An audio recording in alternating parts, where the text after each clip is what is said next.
Господа, мы начинаем второй день We begin the работы second day of the work of the conference. Вы на самом деле приближаетесь, на самом Actually, деле, ближе, please come присаживайтесь, closer, мы действительно move in, ожидаем вашего участия в because работе, we ваших expect your вопросов, и participation, your questions. непосредственнее у нас контакт, тем всем комфортнее And the closer we are together, the better we feel.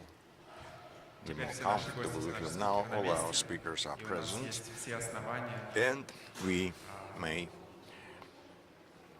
продолжить работу. Я передаю continue. слово Антону Гетману. So the floor goes to Anton Getman. Друзья, здравствуйте, давайте Friends, начнем. hi, Значит, let я просто us напомню, что begin. сегодня у нас, Today, как мы вчера договаривались, as we график arranged изменился. yesterday, the Мы schedule работаем is подряд, без перерыва, у нас три спикера. different.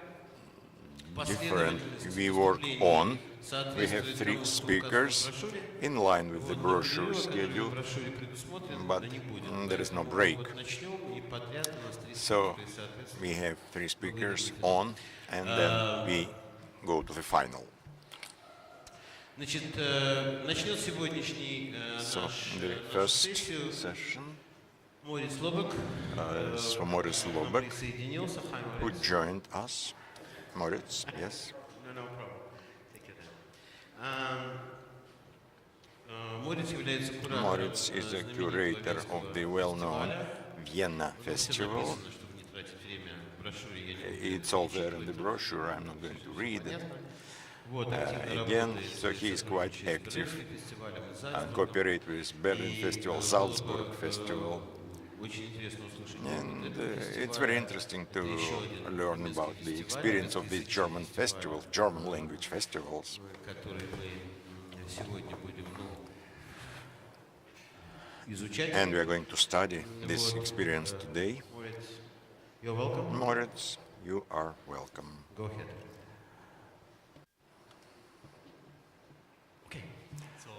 Ну что ж, не помню, как начинать. Мы хотели с видео начать.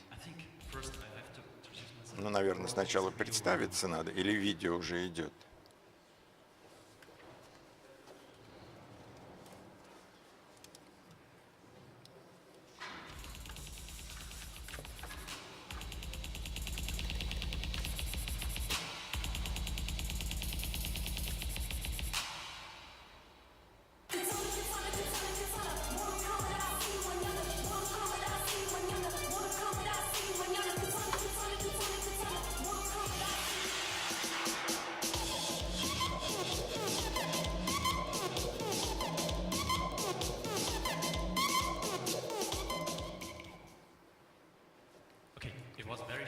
Ну, короткое такое.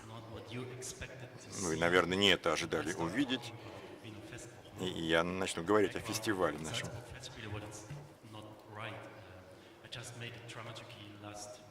Ну, я был в Зальцбурге в прошлом месяце, но это не ошибка, что там, так сказать, говорится о связи. Я работал для Венского фестиваля с 14 по 17 год.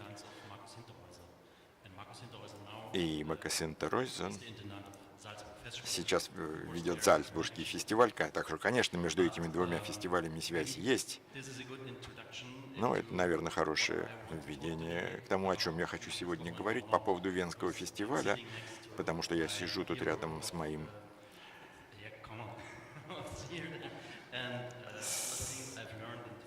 человеком. И все, что я узнал в 90-е годы, это ведь потому, что я из Восточной Германии, и я в Берлине начал знакомиться с театром в Форстбрюннере, и я узнал, что там происходило в 90-е годы. Я потом был в Базеле, в Цюрихе.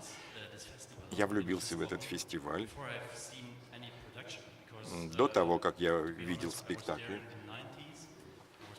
я там был в 90-е годы, потом я был в 2000 каком-то году там второй раз.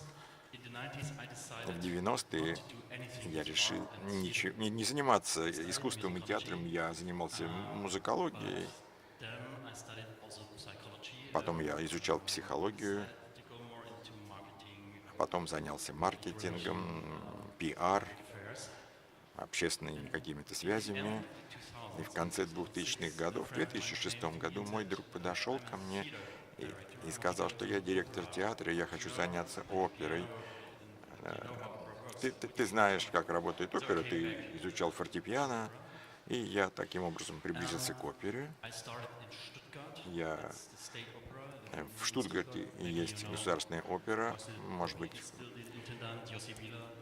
Джозеф Виллер, там интендант, и это еще одна связь с дамой, которая сидит рядом со мной. Я вернулся с одной стороны, а с другой стороны я стал постигать совершенно новую сферу сферу искусства, и в Фестхофене требовался драматург, это был новый шаг для меня.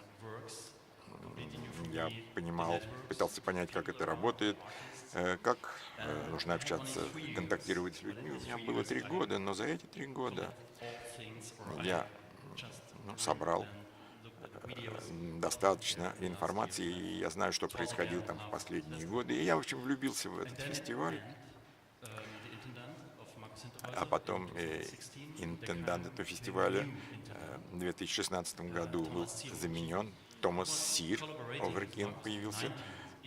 Он в 90-е годы сотрудничал с Маркусом в 90-е годы. Очень успешно. Это было все там много экспериментов, провокационной какой-то даже деятельности, современная музыка. Но там же был и театр.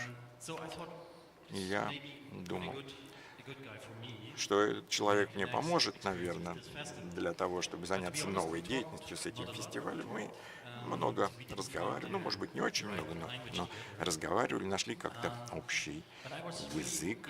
Мне было очень интересно узнать о его планах, потому что мы говорим о чем? О глобальном развитии, новых задачах и новые возможности для расширения. Но я о глобальном развитии говорить, наверное, не могу, а вот о новом назначении, что ли, и средствах расширения, об этом я говорить могу. Мой друг ищет новые аудитории, новые места для искусств, он ищет новые искусства, новые перформансы. Это оперные фестивали, концертные фестивали, международные театральные фестивали. С одной стороны, мне очень нравится эта идея, но мы не стали сотрудничать, это скорее было мое решение, потому что я не был уверен.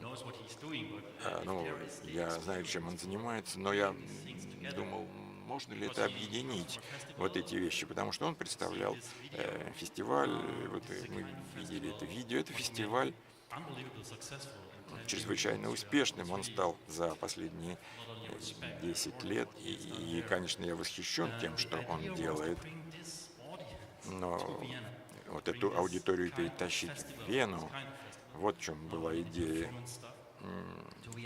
не просто исполнителей, а и аудиторию.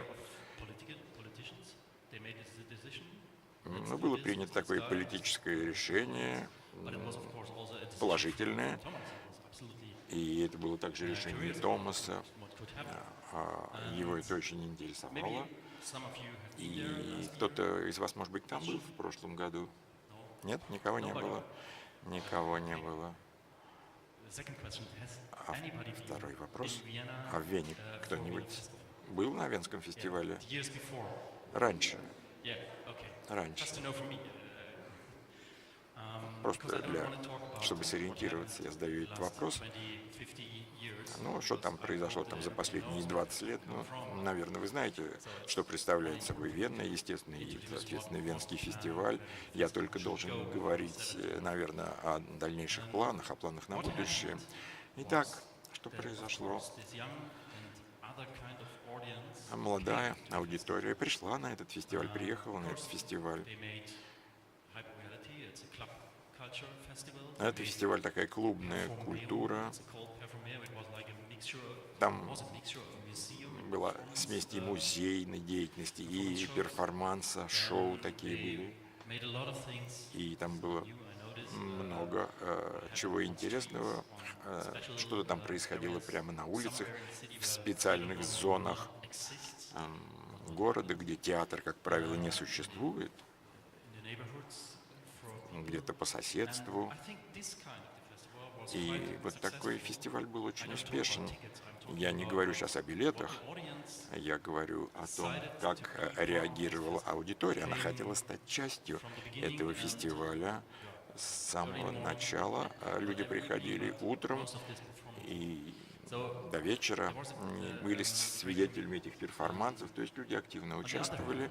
С другой стороны, Томас решил сократить какую-то традиционную, что ли, деятельность. То, что было в 90-е годы, в 2000-х годах, это было сотрудничество с концертным залом.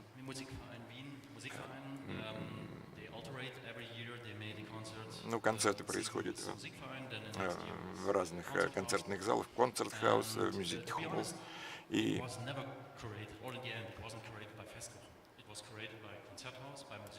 ну, в этом активно участвовали как раз в этот концерт-хаус, мюзик-фарм. Мы им давали деньги, и мы, так сказать, вместе продавали билеты и получали деньги за билет. Это было очень интересно, и Томас сказал, что нужно это остановить, потому что я не принадлежу к классической музыке, что ли, и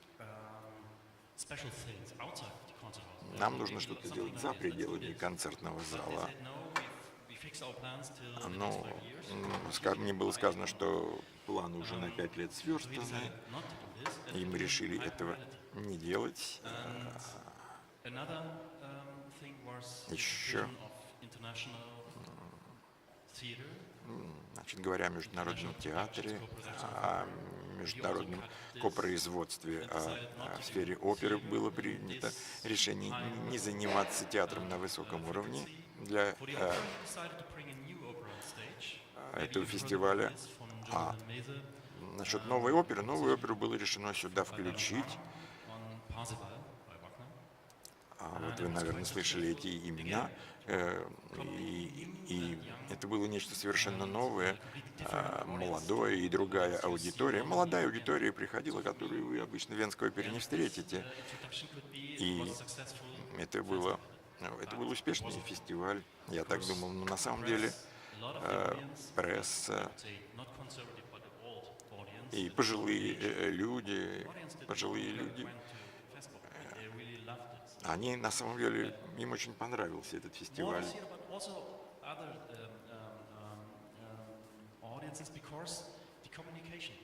Но аудитория приходила, потому что была коммуникация налажена. Хотя с коммуникацией были свои проблемы, связанные с языком. Не только Томаса, но и все драматурги, они всегда в состоянии понять друг друга. Люди говорят на каком-то определенном уровне, используют свою лексику и говорят достаточно быстро, но была коммуникационная проблема на первом этапе, а потом коммуникация, так сказать, была проблема, даже если люди хотели прийти на фестиваль. То есть там не все было успешно в этом смысле. Тут, конечно, можно что-то критиковать.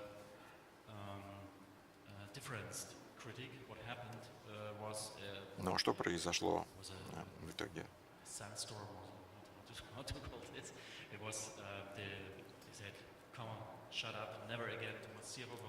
Ну, говорили, что мы этот фестиваль, больше такой фестиваль проводить не будем. Был такой резонанс, что ли, в конце этого фестиваля. Но что произошло потом? Многие совершили какие-то ошибки с решениями и по личностям.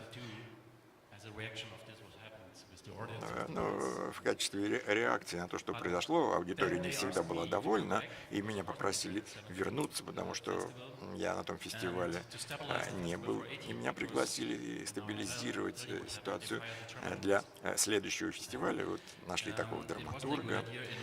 Ну, не знаю, была ли это хорошая идея, это было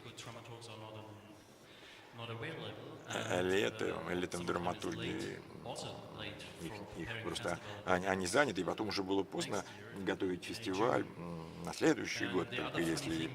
И еще меня попросили оперу и концерт организовать на сцене. Может быть, на 2020-2021 году можно было это сделать. Ну, в общем, началось какого-то недопонимания. Ну, я понял, что есть возможность стабилизировать какие-то части этого фестиваля, что совершенно замечательно было бы для Вены, для этого венского фестиваля. Люди, которые этим занимались, это Марина, декоратор High Reality, и она решила принять в этом участие, потому что у нее там были знакомые. Она сказала, что я буду в этом участвовать, давайте сделаем это дальше. А что произошло потом с аудиторией и с этим фестивалем, и, может быть, это произойдет и дальше. Мне кажется, что это пример того, как увлечь молодую аудиторию и привлечь ее к фестивалю. В прошлом году High Reality была частью этого фестиваля. Это было нечто инородное, что ли, это происходило как бы за пределами старого замка. На уикендах это происходило вечером. И люди, которые обычно ходят в театр и на концерт, их там не было.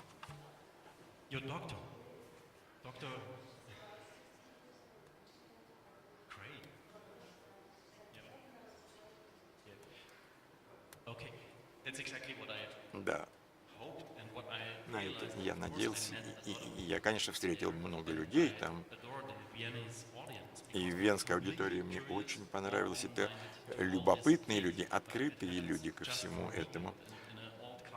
Но если это происходит в старом замке, за пределами Вены, это даже не то, что ты строишь мост, скорее ты строишь стену. И было принято решение фестиваль следующий организовать поближе. У нас были 3 пятницы, и это было после High Reality, и это произошло в фестивальном центре. High Reality вошло как бы в венский фестиваль. Ну, это такой формат вечеринки, кажется, но на самом деле, конечно, это было не совсем так. Это была новая версия, такая перформанса. Это началось днем в пятницу. Ну, там были танцы, театр, какие-то небольшие постановки и музыка до утра. Я говорю пока о том, что должно произойти в мае и июне. Но мне интересно, что произойдет, но мы видим сейчас, что билеты расходятся, то есть об этом новом фестивале, о новых планах известно, и народ реагирует, людям это любопытно, и после этого сезона я уйду из этого фестиваля, потому что появляется у меня нечто другое. И для меня это большая возможность использовать мой опыт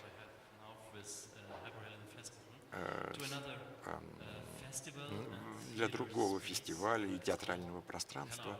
Называется Hello. Hello, но никто не знает, что это такое. Вот вы знаете, да? Мы теперь работаем в электротеатре.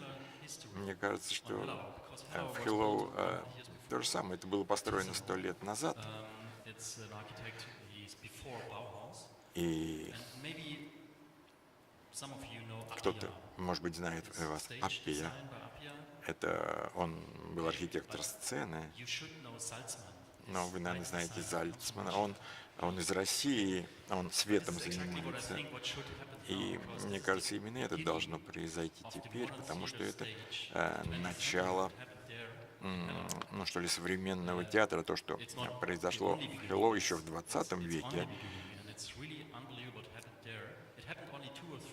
И это происходило только 2 или 3 года. А потом, собственно, там в течение 40 лет жила русская армия, то есть это началось еще во времена войны. Потом там жила советская армия. Но потом в 90-е годы это помещение было передано народу. Там были уже какие-то перформансы, когда еще не было театра. И потом правительство сказало: хорошо, мы приведем это сооружение в хорошее состояние. И все там начали перестраивать. И, мне кажется, с электротеатром такая же история, в общем-то. Там такое гибкое и маневренное пространство, вы можете там делать все. Могут быть места, может мест не быть, там замечательная акустика. И последние 10 лет там был интендант, который сосредоточен был на танцах. Но сейчас будет новый интендант, и он из Базеля, это Казана. Это маленький театр, там музыка, перформанс в Базеле. И эта дама, интендант, она создаст пространство для перформансов,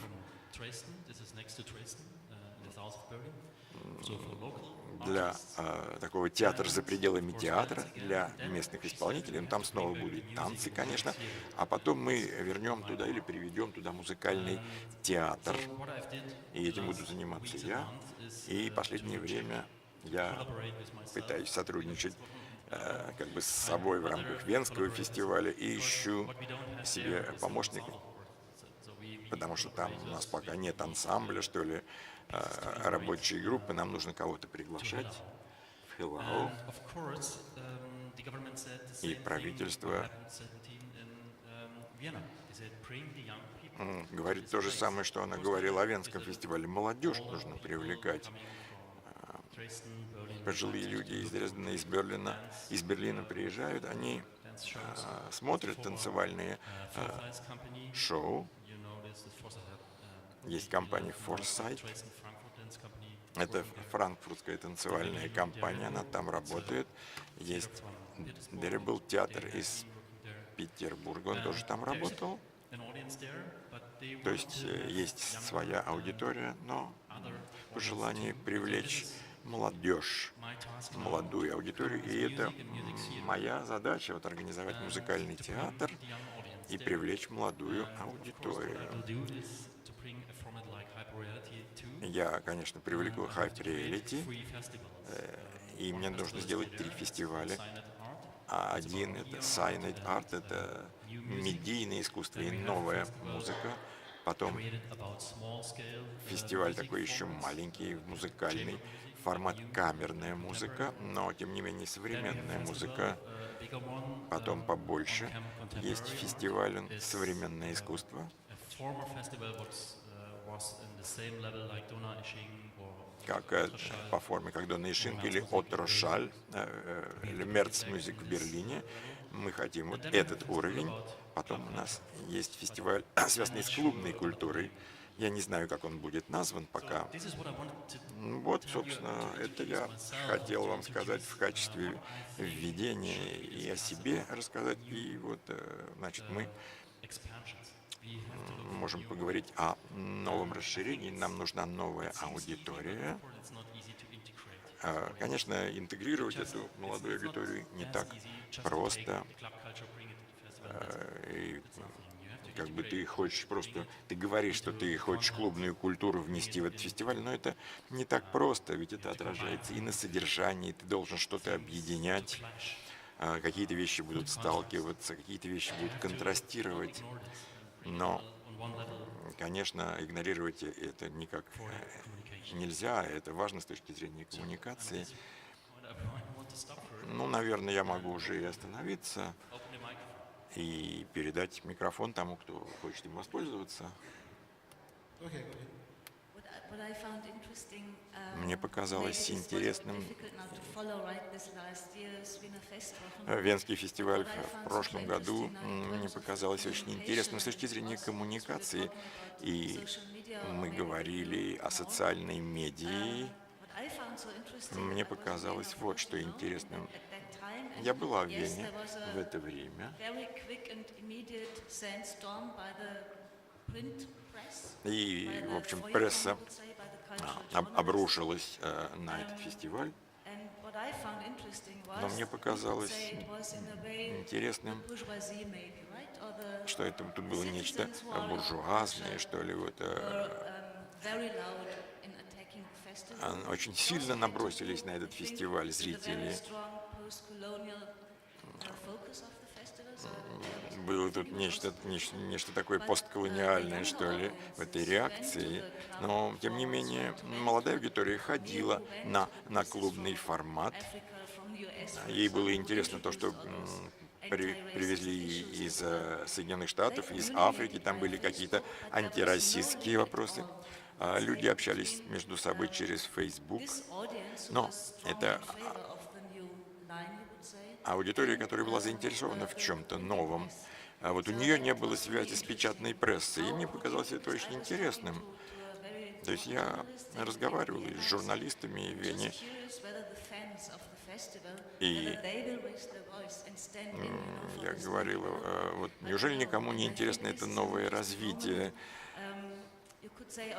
Вы можете сказать, ну да, это вот клубная культура для молодежи, но это некий консюмеризм. Ну хорошо, люди в этом году пойдут на один фестиваль, завтра, на следующем году они пойдут на что-то другое, но развивается некая критическая масса и через социальные средства массовой информации, потому что вот то, что печатается в прессе, там в основном было много критики. Когда вы говорите об ошибках в коммуникации, которые были сделаны до того, как вы присоединились в эту фестивальную команду, что вы, собственно говоря, имеете в виду, говоря о коммуникационных ошибках? Технические ошибки в менеджменте или в миссии ошибки? Ну и то, и другое, я думаю. Вы говорите о каналах коммуникационных, и нельзя просто так переключить каналы. То есть вам старые каналы нужны. То есть нужно к ним просто добавить новые каналы, но не переключить. То есть вы пользуетесь и старыми, и новыми каналами, чтобы старые каналы, ну, они не страдали. Это первое. Второе. Томас дал несколько интервью, личные интервью, и многие сказали, что он такой самодовольный по отношению к тому, что произошло в прошлом году. У него было 2 или 3 интервью, и я знаю, что тут-то никакой ошибки не было. Он, конечно, гордился своей программой, и он чувствовал,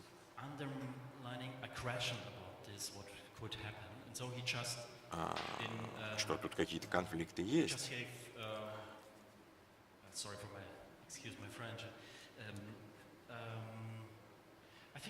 И мне кажется, что ситуация была такая не очень простая. Это было телешоу, и он говорил о том, что произошло в предыдущие годы, не только в год фестиваля.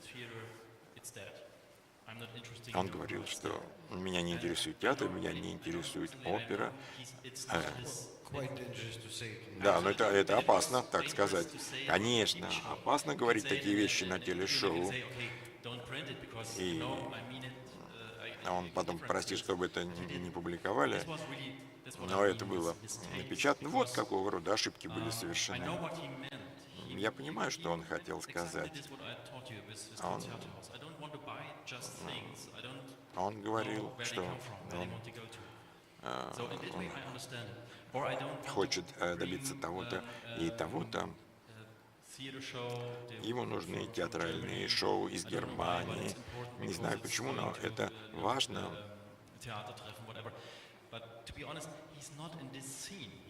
Но это, как бы, так сказать, не его сфера деятельности. А дальше как... Понимаете, получается, что он не знает, что происходит там в Азии и в Америке на театральной сцене. Это была ошибка. Что касается коммуникации, мне кажется, что тут Важнее, что не было разговора, не было диалога с аудиторией. Интересно, потому что вчера мы говорили с Карлом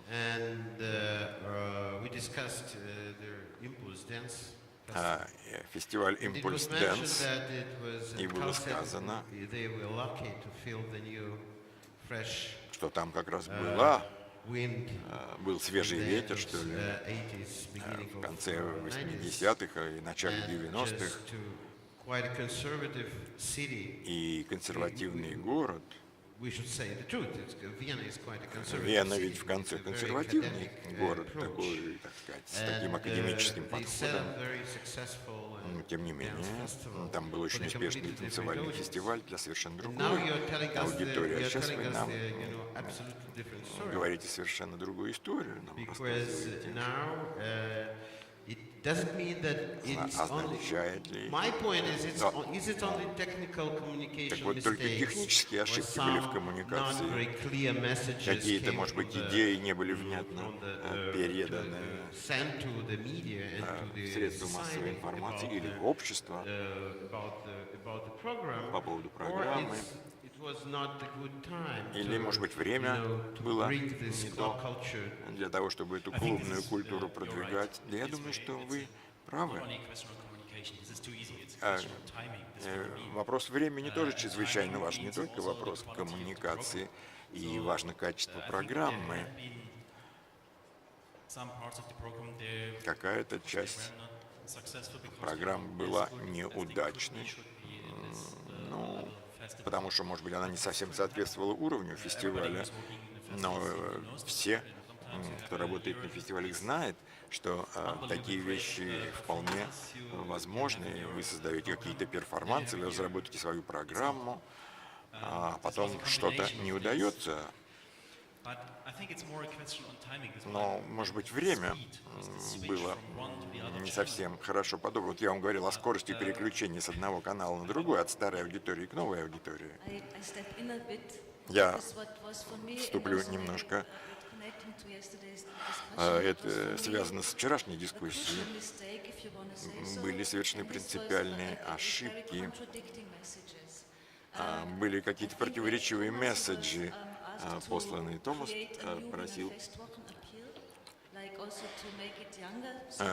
хотел, чтобы аудитория была помоложе. Ну, например, люди, мигранты, или аудитория, которая не так близка к миру театра. И вот тут вот было недопонимание. Вот были созданы использованы какие-то новые площадки в бедных районах Вены, где, в общем-то, ничего культурного раньше не происходило. И речь шла о том, чтобы интегрировать аудиторию не только молодых каких-то хипстеров, представителей клубной культуры, но задача заключалась в том, чтобы и добраться, так сказать, до социал-демократов, что ли.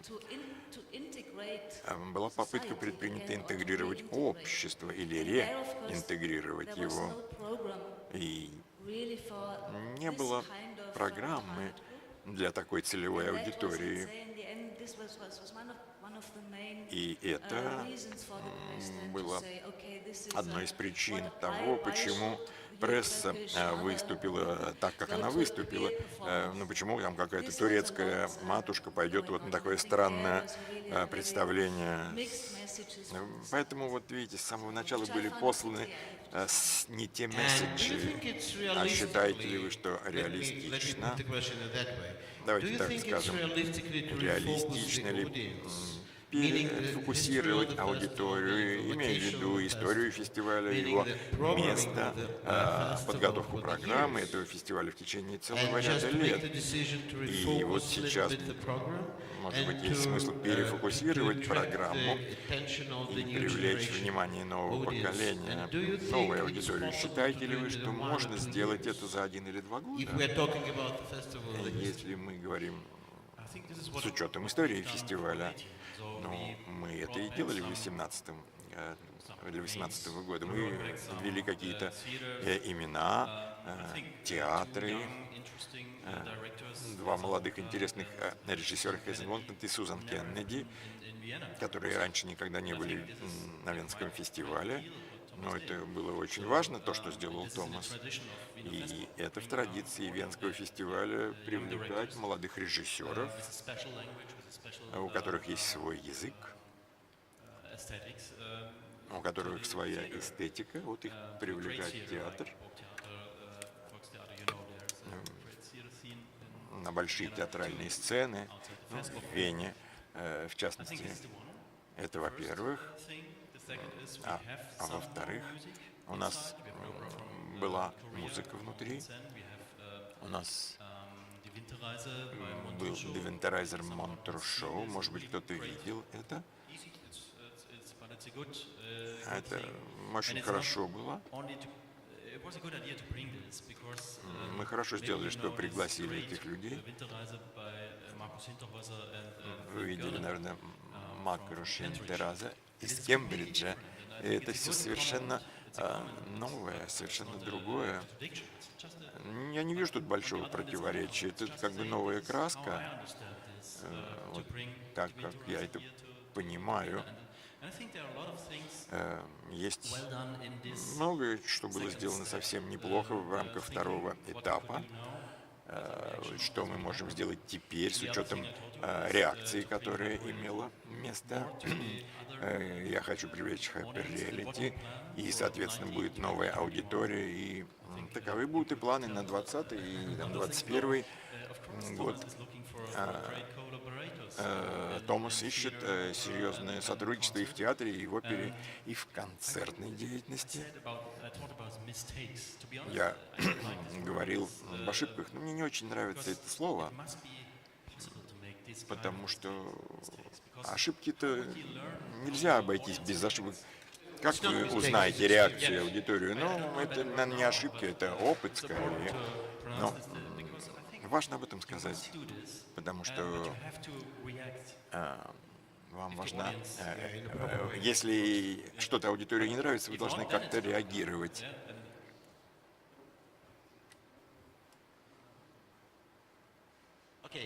Друзья, есть ли какие-то вопросы? Alright. If you have questions, we are most welcome.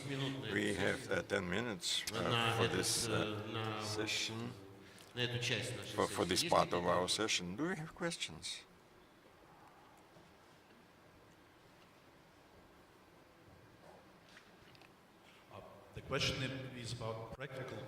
Ну, вопрос практического свойства. Вы говорите о новой аудитории, о работах для новой аудитории.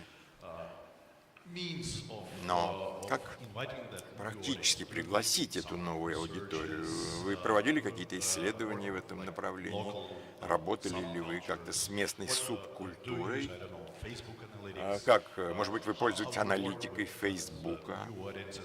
Вот как вы ищете эту новую аудиторию, и как вы понимаете, что этой новой аудитории нужно, из чего она, или из кого она состоит? Но никто этого не знает, это очень сложно. Я еще в Штутгарте в опере этим занялся. Я привел кого-то из тех, кто представлял собой аудиторию, которая нам интересна, и мы привлекли уличных художников и сказали им, готовы ли вы быть художниками сцены у нас, несмотря на вашу биографию. Он был первый раз в опере, и посмотрел на сцену и сказал, ну хорошо, здорово, а сколько вы мне за это заплатите? Ну ладно, вы можете мне ничего не платить, но он был уличный художник уже в течение 5 лет, и он на самом деле стал очень знаменитым. Я знал тех, кто, в общем, благодаря кому он стал знаменитым. Никакого маркетинга специального тут не производилось. Он говорил о своих друзьях, там говорил о том, что можно организовать выставку, и эта выставка была перед зданием оперы.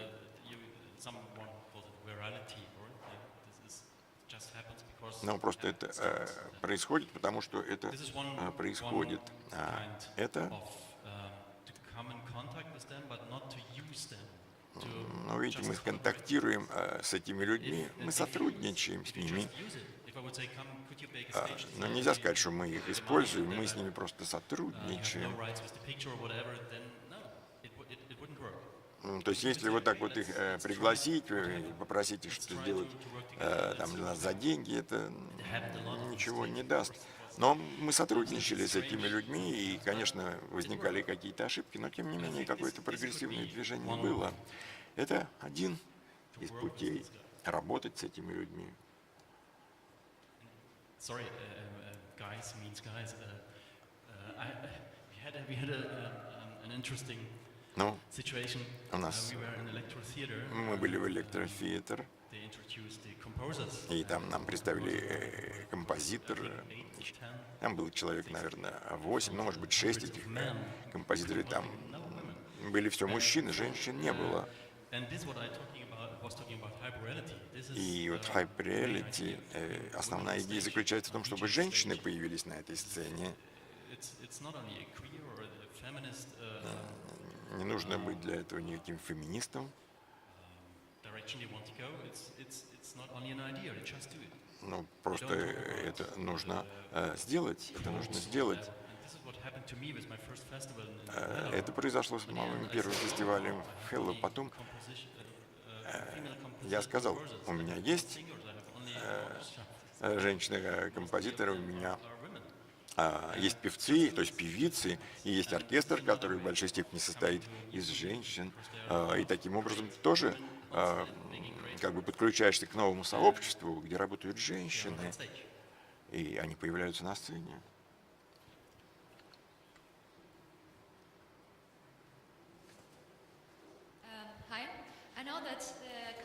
Я знаю, что культурная программа и продолжительность фестиваля, они разные, они отличаются. Но говоря о коммуникации, вот ваш венский фестиваль аналогичен берлинскому фестивалю, как мне кажется. Берлинер Фельдшпиллер. Программы могут быть разными, но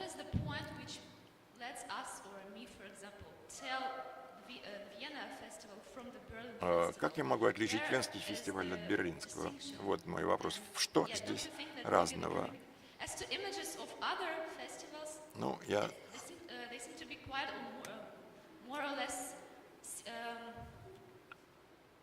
Ну, с другими фестивалями мне более или менее ясно. А вот все-таки Венский фестиваль, у него и сейчас есть коммуникационные проблемы в плане передачи вот какого-то имиджа фестиваля. Какой фестиваль вы имеете в виду в Берлине? Новый Immersion фестиваль?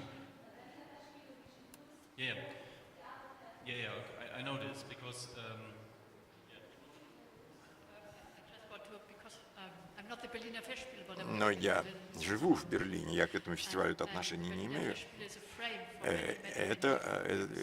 Берлинер Фельдшпиллер — это рамка для самой разнообразной деятельности. Там Мерц Мюзик, фестиваль современной музыки, еще один музыкальный фестиваль, был фестиваль Performing Arts, есть Immersion, поэтому мы не совсем нам понятно, что именно вы имеете в виду, говоря Берлинский фестиваль.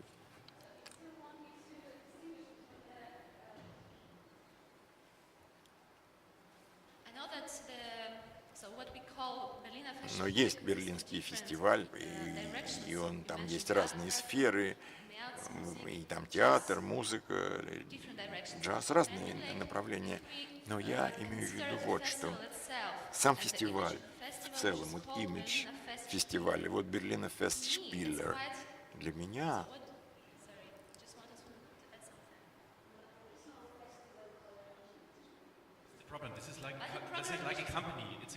Но это Berliner Festspiele, это ведь компания. Ну хорошо. Вот возьмем летнюю программу Immersion и музыкальную программу.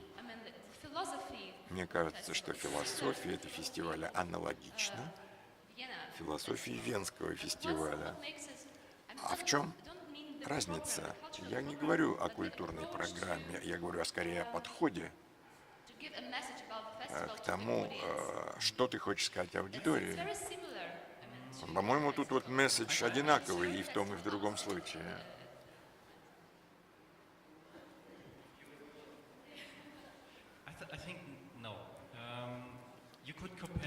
Ну, можно сравнить с Вин Модерн, специальный фестиваль современной музыки в Вене. Есть Берлинале, фестиваль в Берлине, как и Биеннале в Вене. Потом есть фестиваль Фрилайзен и Матис, Foreign Affairs. Так. Это можно, наверное, сравнить с Венским фестивалем.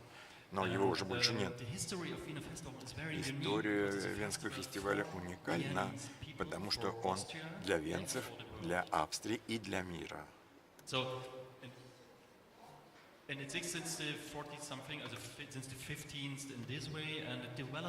И этот фестиваль существует давно, и он развивался, так сказать, в одном контексте со страной. И сейчас, может быть, его и надо изменить, может быть, сейчас начало чего-то нового, может быть, мы идем не совсем верным путем, никто не знает. Но мне кажется, что он изменится. Но с Берлинским фестивалем Фестspiele, я думаю, его не надо сравнивать. Можно у меня вопрос? I have a question to Moritz and to John МакГрат about my festival program.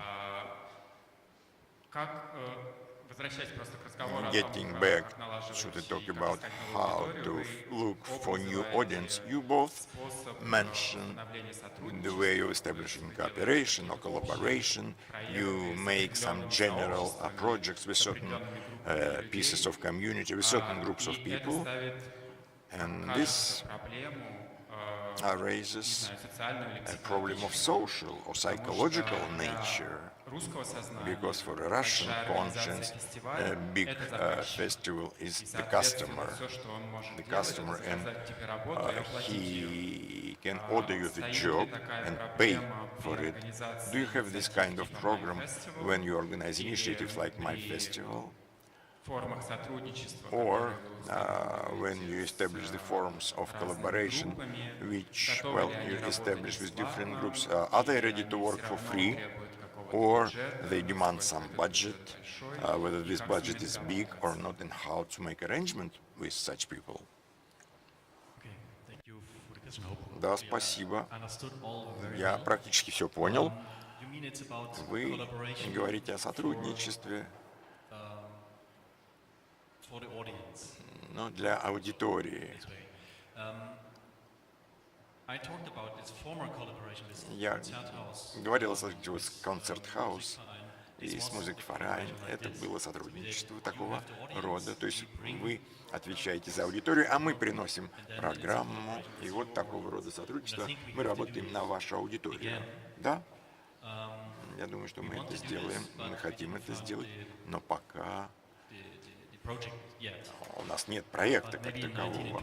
Но, может быть, к 2020 году он появится. И к 2019 мы делаем такие вещи с музеями, со школами, с радиостанциями. И нас интересует сотрудничество, которое приводит новую аудиторию. Нет, мой вопрос был, как вы говорили, что нельзя просто принести You said that you cannot bring in a ready-made production to new audience. You have to establish certain forms of mutual projects and so that they are involved as an active force, and in this way you get their attention. But here you have a problem with this new audience considers the festival as a customer, and they think that the festival comes to them, gives them money, and order some production. So are these people ready to collaboration, to cooperation, without expecting that you pay them money for their participation in your projects? John, that's about my festival too. I've had this question.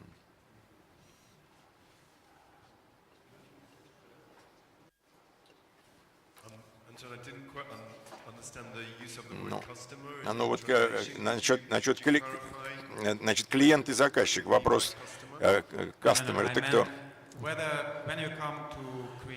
Когда вы создаете мою фестивальную программу, фестиваль является ли, принимает ли он,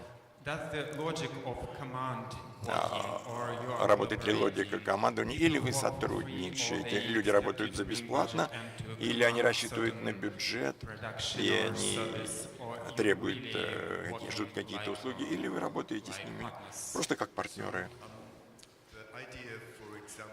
Ну, у меня фестиваль такой. Там есть совместная деятельность. Не просто мы каких-то исполнителей приводим в новый квартал, но ключевая деятельность фестиваля — это кураторская деятельность. Мы привлекаем людей, и они делятся своей деятельностью, своим искусством в каких-то других кварталах. Не то, что я говорю, что у меня есть перформанс, я принесу его к вам, и оно вам понравится. Нет, я говорю, что я куратор. Я хотел бы поделиться с вами своей практикой. Фактически вы тоже становитесь куратором. Это я им предлагаю. То есть, если я куратор, у меня есть какие-то ресурсы, у меня есть какие-то деньги, и я работаю с новыми людьми. И этим новым людям мы даем какой-то бюджет. Они могут этот бюджет использовать для себя, чтобы заплатить себе, но они используют этот бюджет для того, чтобы заплатить исполнителям за какие-то технические аспекты, и им это более интересно. То есть бюджет на фестиваль у меня гораздо меньше, чем бюджет города. Какие-то ресурсы у нас есть, конечно, но бюджеты могут быть какие-то там 1800 евро. Я не помню, сколько это в рублях, это вы можете перевести. То есть мы занимаемся кураторской деятельностью с молодежью. В Манчестере молодежь, они выбирают нас, и возникает бюджет для такой проект. Ну, такой бюджет будет иметь большой проект, а может быть 100 000 фунтов. И вы приглашаете какого-то артиста, которого вы выбираете, чтобы он выступил. Мне интересно, конечно, поделиться с горожанами своей деятельностью, ну, в частности, кураторской деятельностью в данном случае. Но это еще не весь фестиваль. Это такой демократический процесс, но у меня есть своя работа. Я встречаюсь с новыми режиссерами, с новыми артистами. На эту работу уходит очень много времени. И какую-то часть кураторской деятельности я делю с другими людьми, но у меня есть своя работа, которую я должен выполнять.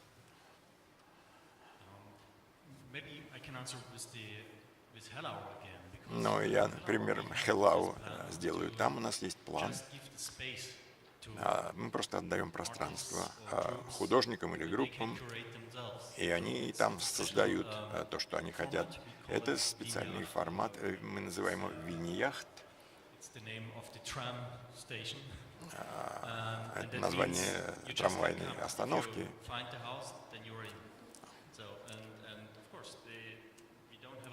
И у нас нет много денег, но мы привлекаем технических специалистов. Это, конечно, ведь стоит немалых денег. То есть бюджет относительно невелик, и вы можете пригласить каких-то художников, артистов, но у нас есть пространство. Это на самом деле очень важно. Вот пространство. Вы даете это пространство. А вот в Лейпциге есть Шаубрюне, Лейпциг. Там тоже сотрудничество между государственным театром и свободными группами. Эти свободные группы могут прийти в государственный театр, и, по сути дела, возникает та же самая ситуация. Ты можешь делать то, что ты хочешь, но вся, так сказать, техническая оснастка в твоем распоряжении. И таким образом вы можете привлекать новых людей в свою программу, и вы становитесь частью, что ли, сообщества, а сообщество становится частью твоей программы. Спасибо, Морис, это очень интересно. И я думаю, что мы должны перейти к следующему спикеру. Я думаю, что я перейду сейчас на русский, Я думаю, что представлять Марию Алексеевну не нужно. Бессменный руководитель национального фестиваля «Золотая Маска», 14 лет руководит успешный фестиваль. Maria is quite successful about this festival. She heads the Theater of Nations. Good day. I will be speaking Russian. Hopefully, some terms I would be translated by our translator, and I will try to be as fast as I can, because I think that the audience knows what is Golden Mask. Well, I've been at the head of this festival for 14 years, and I have to think about something else. To pass this boss away to somebody else. You've been talking about it for the second day. So the Golden Mask, as an institution, is a festival and the award. We are different from other international festivals because this is the festival and competition, and it is based on competition. The award is quite professional and based on independent expert assessment. The festival was set 25 years ago. So this is a national award, independent award. Okay, brief video.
So, brief video. All right.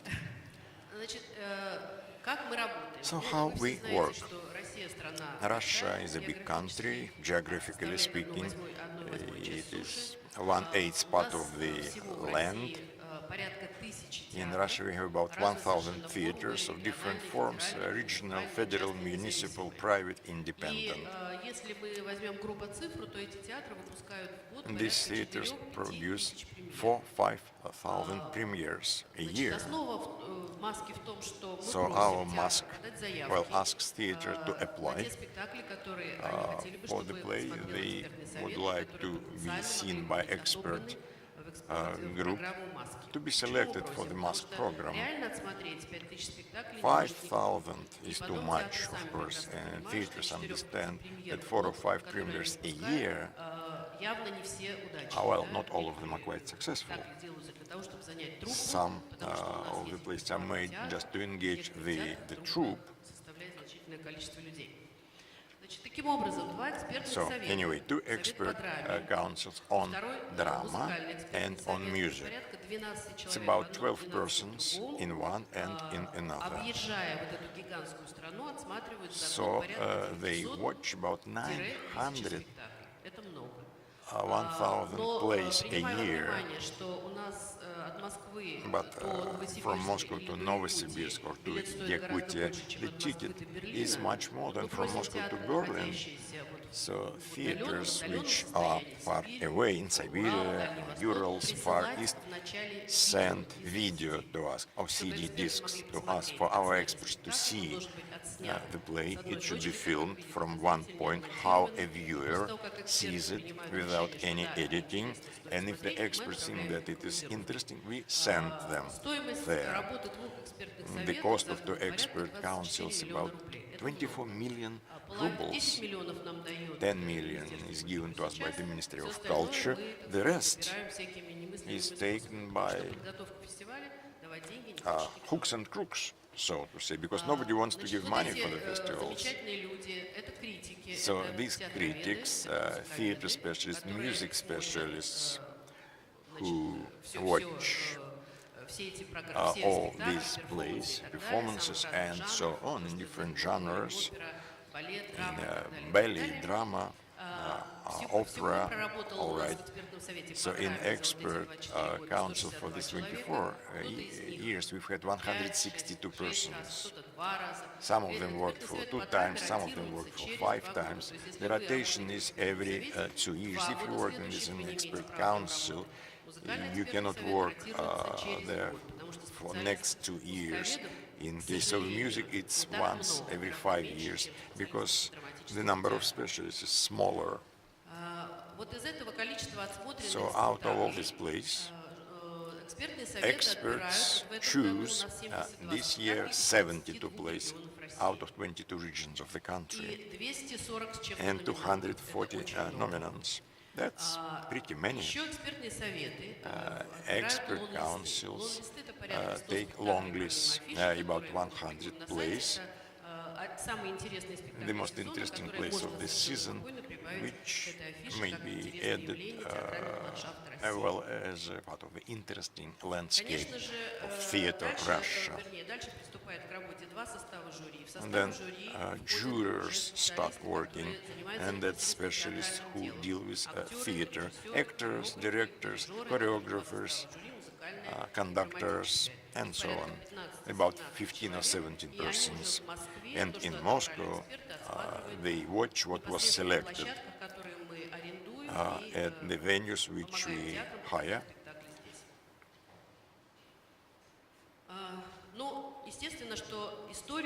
Well, the history of local theater is written by its nominants, so to say, by the plays which were in long lists. And for these 25 years, this Golden Mask is a barometer which allows you to follow the trends of our theater and notable cultural projects. We have traditionalists, progressists, those who are responsible for cultural memory. Experts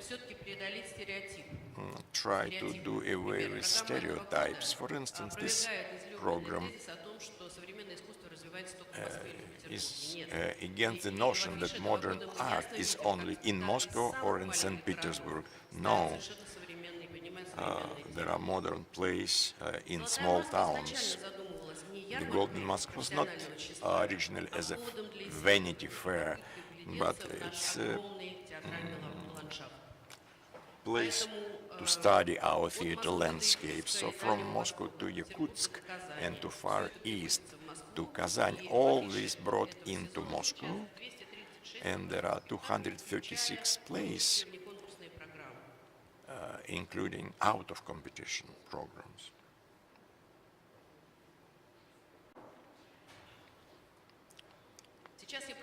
Now I will quote, since this is not my text, this is a critical assessment of today's program in the Mask.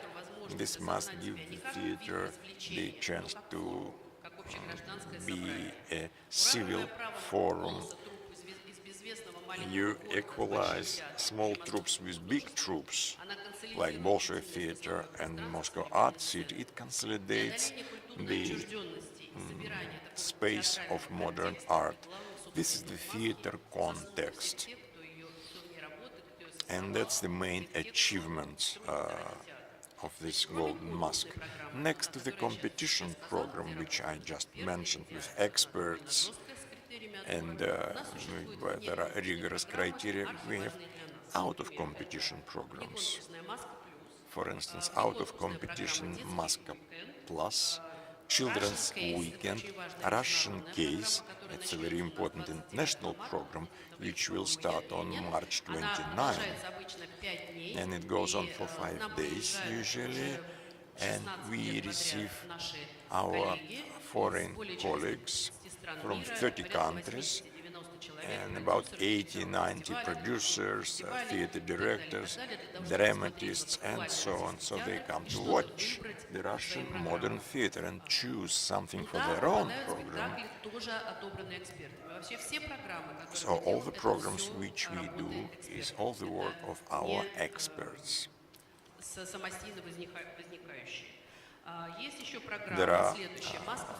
There is a program, Mask in the cinema. Of course, to come to Moscow for 2 days, it's very expensive, and you can't spend here so much time. So for the 4th year, we have a program which is called Golden Mask in the cinema. We show these plays, not all of them, in the Russian movie houses. There are direct demonstrations. You may buy a ticket,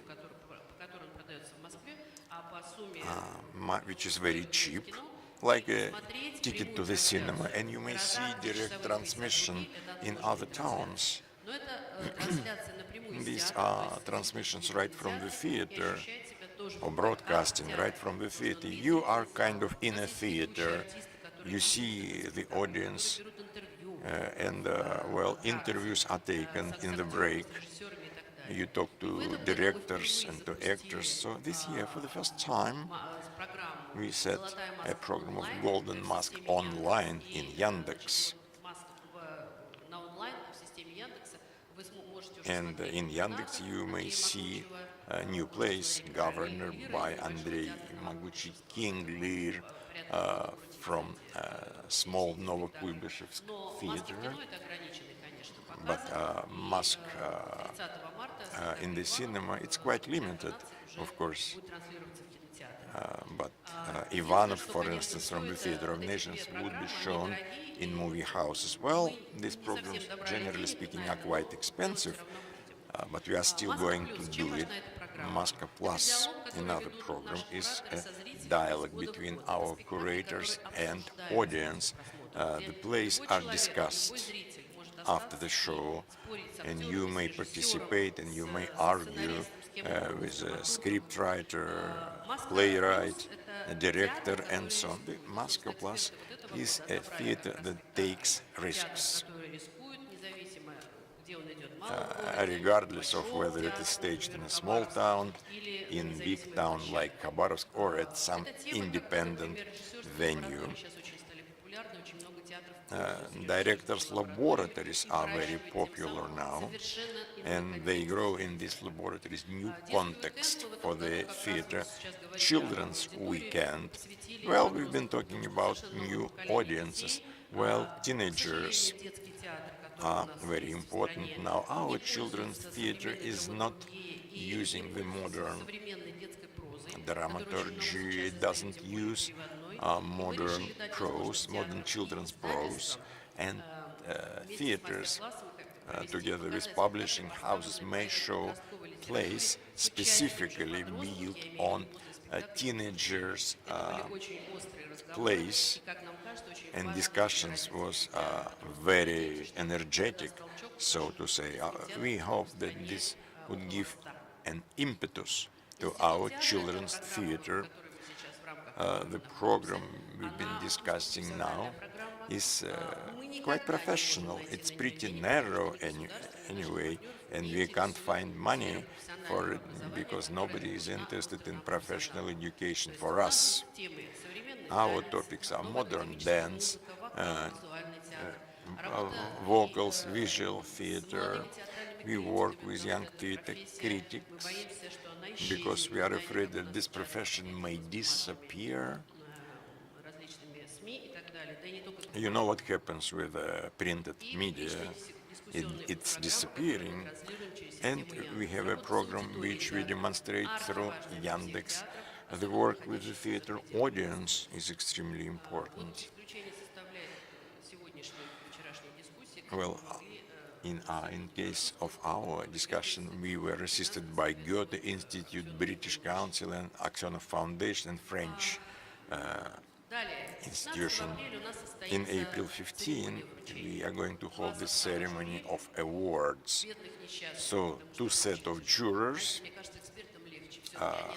who are quite miserable because they have a lot of work to do, enormous chunk of work to do. So you have to choose one out of one actress out of 10 or 20, or one director out of 20.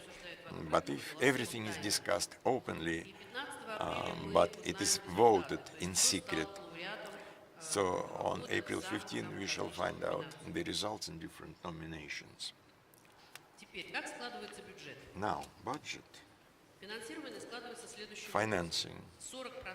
40% we get from the states, 17% from the Ministry of Culture, and 17% from the presidential grants, 6% from Department of Culture in Moscow, 47% sponsors and partners, whom we thank very much, and 13% from selling tickets.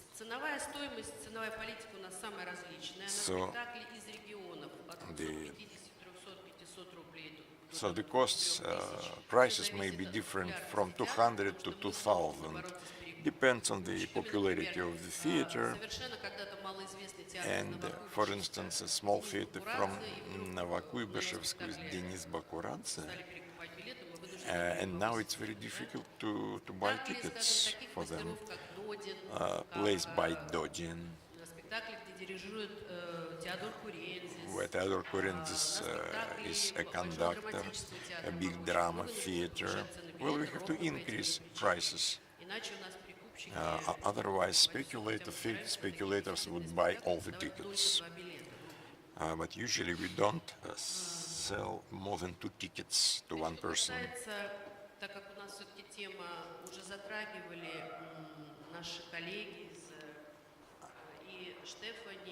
Stefani and Mr. Fokrulь were talking about this, about how the state treats culture. Well, I think this is pretty general. Well, in our case, it's probably more urgent than in Europe. But in our country, the state considers itself to be a customer, so to say, and officials treat culture as a service. Culture is a service, meaning, well, we are educators, as a matter of fact, but the economic bloc brings us down to the sphere of services to satisfy people's needs. We have classifier and culture. And this classifier is in somewhere in the area of processing clothing, something like that. We have to be responsible for what we sell, meaning tickets, and you all work in the theaters and in festivals, and you understand that accountability is not actually accountability. It depends on economy, it depends on complicity of your play, and the audience depends on the complication of the play. Sometimes plays are very important because we need this audience, because plays are very smart. We need smart audience. Такие критерии, как количество доходов и посещаемость, и количество зрителей, которые идет от чиновников, viewers, when it's ordered by high-ranking officials, well, it really means that these officials take different competence. They are not in the know. They have no professional skills. I apologize to these high-ranking officials, but that's the case. That's what it is. So prevailing of this kind of approach to culture and bringing it down to services, all this kills culture. And I have to remember Darwin here. Ignorance kills knowledge. Budget reform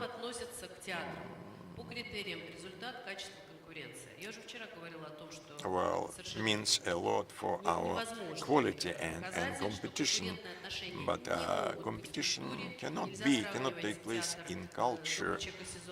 The theater of good men from Sizuan in different theaters, in Moscow theater or in a small theater, it's not a competition, it's truly a culture. And actually culture and theater, that's the creative work, and the nature of this labor cannot be standardized. Several months ago we had directors from regional theaters and an official from financial department of Ministry of Culture explained to us that we would get standards of how to pay to our actors or actresses. And we asked, how do we assess this norm? Number of words per minute, a number of fouettés, or what? Number of notes. They cannot explain, but they want to standardize. So our theaters received standards for stenographers. 0.2 hours a stenographer should spend per 1 square meter of blue sky. That's the approach of people who do not understand what is culture. So culture cannot be standardized. It's personified. And a prolonged effect of the cultural activity, theater activity, music activity. Well, we've been talking about that yesterday. The state talks to us on behalf of our people, but you work in different towns and you have to understand it. Culture is created by an artist, and an artist is a people. The state has to support the culture, to protect it. So we hope that our new law on culture mentioned by our president last December, and we are going to have a new working group on this law, and we hope that we will be protected from such intervention on the side of incompetent people. We work with the states, and due to the theater community, we have surpassed lots of obstacles. We cooperate with the Committee on Culture in the State Duma. So we have gone through this FZ number 44. We introduced certain amendments. FZ means federal law. There is a law on independent assessment of quality. A viewer comes to the theater and he has 35 criteria to assess the play.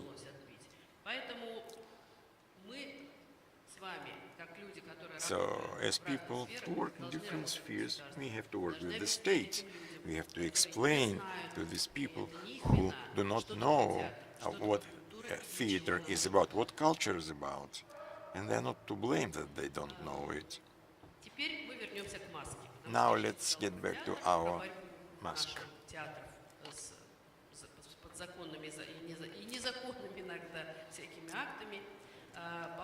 As to the state and our mask, we are financed by the Ministry of Culture. And in 2015-2016, there was a conflict between the ministry and the mask. And the ministry tried to reorganize the mask, and there were lots of arguments. But the theater community retained all the institution as it is. But in the expert council, the ministry tries to co-opt people who understand the theater from their point of view. They invite philologists who don't understand the theater, or some teachers on stage movement who are evidently quite loyal to specialists in the ministry. And we explain every time that the theater is a living organ. And it may be discussed only by professional experts, not only by people who are educated correspondingly, but they should know what theater landscape in Russia and abroad is about. They have to know the international theater context. They should know how to introduce arguments. They should be physically fit, because to travel around Russia for all sorts of business trips from Komsomolsk on Amur to Magnitogorsk, you have to be healthy. And the role of the expert is not the term whether I like it or I don't. And expert communities are quite responsible in front of theaters. So these expert councils are selected through proposals coming from different commissions on critics, on directors, on Association of Theater and Musical Critics. And in this way, these councils are formed. We may make non-competition programs, but again we invite experts, and for this you also require additional funds, and you may influence theater landscape in the Russian theater.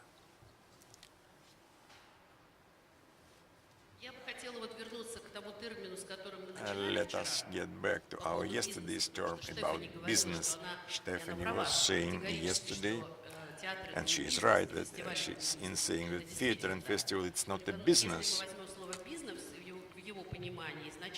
Because business, initially, if you translate it from English, it's promotion of useful and qualitative products or services. We develop our creative product, and this is our business. It's not profitable unless it's a commercial festival. It's not profitable. Maybe show business is profitable. So festival is to elucidate audience, to improve the society, to attract many people to the theater web. You give new ideas to your colleagues in the regions, because a mosque moves to different towns of country, the award winners, so that the people can see the best theaters and best place, so that our colleagues who work there and who cannot come to Moscow may get some ideas, because the theater is some sort of infection which goes through the air. And for our international products, it's the promotion of Russian theater abroad. We made similar programs with Poland, Israel, with the Baltic countries every year. This year we start with Istanbul. Thank you very much. If it was too complicated. Окей. Хорошо. Мария Алексеевна, значит, давайте договоримся, друзья. Значит, я задам пару вопросов, потом я с удовольствием передам это право в зал и, естественно, нашим гостям. Это было в первую очередь. Вот. И у нас есть на все про все 25 минут, чтобы Dear guests, we have 25 minutes for a discussion, for a questions and answers session, and then Dmitry will have a couple of minutes to finalize our session. A provocative question. Starting from what you just said, that our country is extremely big, which is a statement that is hard to argue. And given all the difficulties that you know much better than you've even said right now about the funding and the budgeting, etc., etc., would you say a few words in the form that the festival has taken in the last 25 years and how it was born 25 years ago, when it was a different country, at least not in legal terms, but in terms of mentality, with different prices, different money, and many other things that I might not remember now. So how to adjust the format to reality? 200 performances in the capital, is it worth it? Is it worth bringing companies nominated, spending money on that? Given that in 20 years of the Golden Mask existence, digital technologies, as Dmitry mentioned yesterday, digital technologies have reached such a level that you can watch a show without leaving home. Anton, I believe it has to be developed because we see the results of the work that our festival is doing, how the landscape of the theater landscape in Russia is changing thanks to this model. Being a nominee for the Golden Mask Award for any tiny town or big city in Russia is something that makes local authorities help this theater. Novokubashevsk doesn't have a building, and now they're promised to have one. Different theaters get extra subsidies because local governors look at the shortlist of the Golden Mask Award. The atmosphere around a theater changes once you're nominated. And the ideas exchanged that feed everybody at the festival, they become inspiration for artists and directors. In 2011, we made a project called the Polish Theatre in Moscow. We've brought unique Polish productions. We all know what is now in Poland, stagnation, and those shows were extremely beautiful. And after the shows, I will not call the names of those directors, but they have radically changed their directing language, because the theatre is, one way or another, is the mirror of the society, and theatre builds prove it. The most acute questions, the hardest, toughest issues, this is what can only happen in the space between the audience and the stage. Broadcasting screenings are important, but theatre is not film. And to preserve the energy that gets generated between the audience and the actor is impossible. Thank you. Уважаемые коллеги, есть ли у вас вопросы? Потому что если у вас есть вопросы, мы начнем с ваших вопросов, а потом перейдем к вопросам зрителей, если у вас есть. У меня комментарий. Я бы сказал следующее. Удивительно, поразительно, что фестиваль «Золотая маска» привозит спектакли со всей России в Москву на вот это ключевое соревнование для конкурса. В Великобритании «Оливье» премия только для лондонских спектаклей. А в такой маленькой стране, как Великобритания, это шокирует.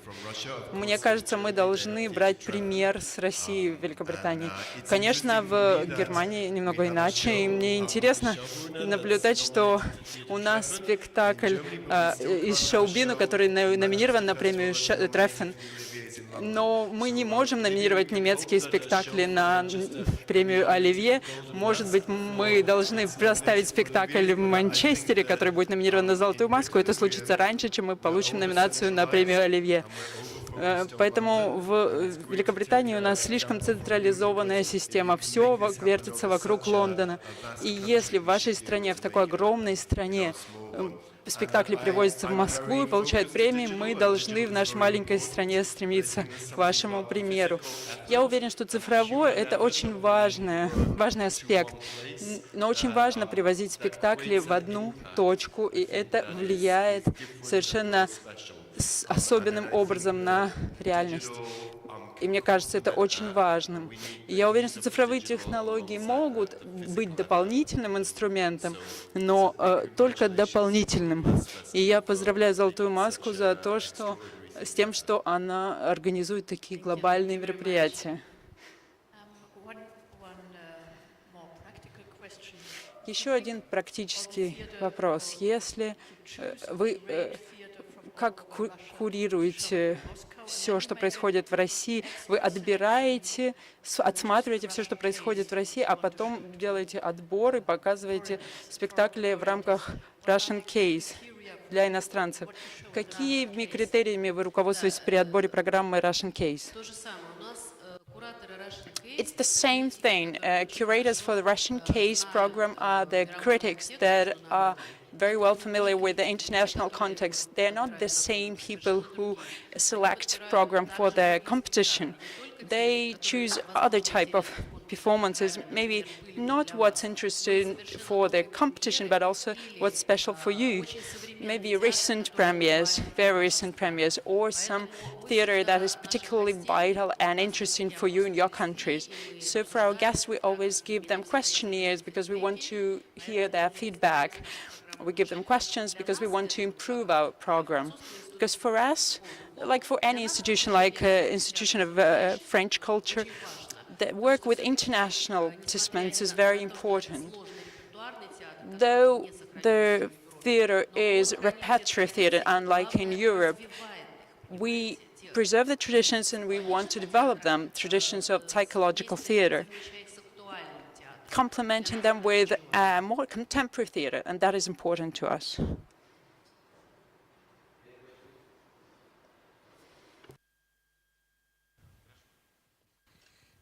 Alexander Bakharov from Tver TUZ Theater. It's not a question, it's more a commentary. What Maria has just mentioned is very much relevant to us, because last year when we were nominated for the Golden Mask Award, here I'm referring to the mission of those theaters that are nominated. The attitude to our theater has changed so much that you cannot overestimate it. It's not just about the authorities. If you are something interesting in Moscow and you are being quoted on all TV channels, that is important. But it's more important to talk about the audience, because usually the audience takes the children's theater as something not very important. But once they hear about it now, they go and see it. And today, all the performances that have been in our repertory for a long time have revived, have been given a new life. The financial aspect has been changed radically only because we've been nominated for the Golden Mask Award. And that's why this should be all happening again and again in Russia, thanks to the Golden Mask Festival. And the Blatona Festival, which has been mentioned, should also live. And thanks again for the Golden Mask Award. It's well needed.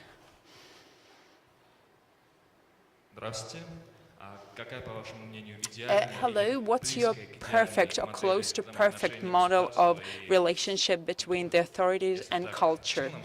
What is the model to aspire? Do you mean culture as a whole? We can make it more narrow, theater or Golden Mask.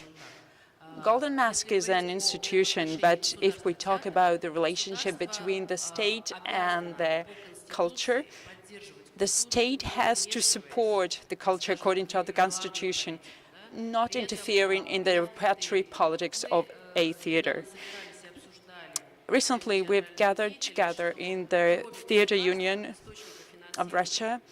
The state is funding, but besides that, we should create the Culture Development Fund in Russia, which would be the one to discuss, to be the expert in discussing the applications for grants, where all the money from partners, from corporations and from the state will be centralized. It's not like this in Russia, because here we have federal budget and regional budget, that's it. So right now we're going to lobby the creation of this foundation where all the independent projects from a tiny village, town, could apply, and where they will be assessed not by functionaries but by experts, an expert panel. Do you have a question, Anton? Another provocative question from you, Anton. Relatively. Speaking about the foundation of culture support, this is a model that we see in Britain, but we see is in stagnation recently, as far as I know. But my question about the logic of commission, if we talk about the state, what is the responsibility once you do not fulfill the commission? What's the punishment? Well, if we talk about the audience that has been served and the revenue, the responsibility for the revenue is up to the artistic director, which is weird, but it's in his contract, his or her. If the system were to be objective, it would work, but it's very subjective as of now. And I know that there are theaters that do not meet the task, the commissions, but nothing happens. It means that they're friends with somebody in the government, and this is overlooked. So I do not know which model for state commissions we should follow, but the criteria have to be developed. Anyway, the state should not interfere in the creative process for which the artist in a theater is responsible for, or several artists. Everything depends on the model that works in a theater. A nice discussion, a live discussion of the National Festival. My question is about this subsidies structure. On the slide, we saw 40% from the state and 47% from the sponsors. As far as I know, the Sberbank is your main sponsor. When I say state, I mean the Ministry of Culture, the State Foundation, and 6% from the city authorities, Moscow authorities. Because this year we also have support from a grant by the Moscow government for the Golden Mask in the City program. But our Sberbank's subsidies are from the sponsors. So if at some point the state refuses to support, what would it be? I think the government understands the importance of the festival. So since we have a grant from the presidential program, the administration of the president understands it as well. when we had a collapse in relationship with the Ministry of Culture. In 2015, the attempt to devastate the Golden Mask, the sponsors saved us. They knew the situation, nothing could be concealed. So there were publications, there were arguments happening, and the sponsors understood our trouble and made their subsidies bigger. So my extra thank you to them for this. So the sponsors understand better than anybody what the theater means. But many of the companies in the sponsors segment are state companies. 47% from the sponsors is a big number. Exactly. I'm very grateful, and that is not enough. Do you mean the state pays less now and sponsors more? What is the trend? For this year, yes. But I will repeat that first we look at our budget thinking about the state budgeting, and then we address our private sponsors and corporations. But everything depends on your wishes. Like many colleagues mentioned, business relationships are very hard these days. In Europe and here, it's very hard to find a partner who is eager to sponsor you. I wish you luck. Thank you. Good day, Maria Yevsevna. I would like to ask you and your colleagues, do you think it's possible in the coming 10, 20, 50 years, an emerging international festival that would be equal to sports Olympics games in its level, professionalism, scale, scope, maybe as famous and known to every person around the world? What do you mean a theater Olympics? It happened in year 2000, held by the Chekhov International Festival. It was called Theater Olympics. It was huge, with lots of participating companies from abroad. What do you mean? I mean something like the Golden Mask, something with a competition element, but not centralized in Moscow, where great people who devised it live and promote it around the countries, but maybe having several centers and key theater spots in the world, around the world. So this would be within a country, and then also using digital technologies and online broadcasting, screening, live broadcasting of performances and projects. So maybe some uniform idea, making it all one, happening at the same time in several countries, and maybe with some touring element. It's a complex question, sounds like a space galaxy, because making a competition program in theater in several countries at the same time is something like science fiction. Maybe your generation will be able to accomplish it using new technologies.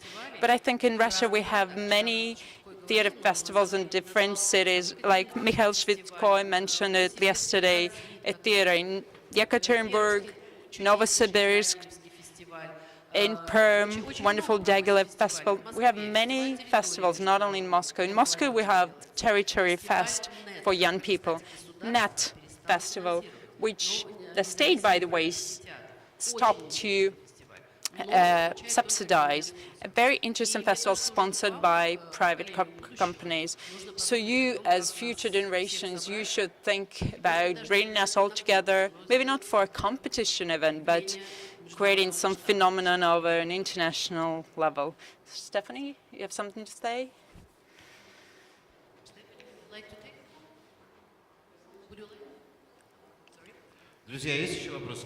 Do we have more questions to Maria?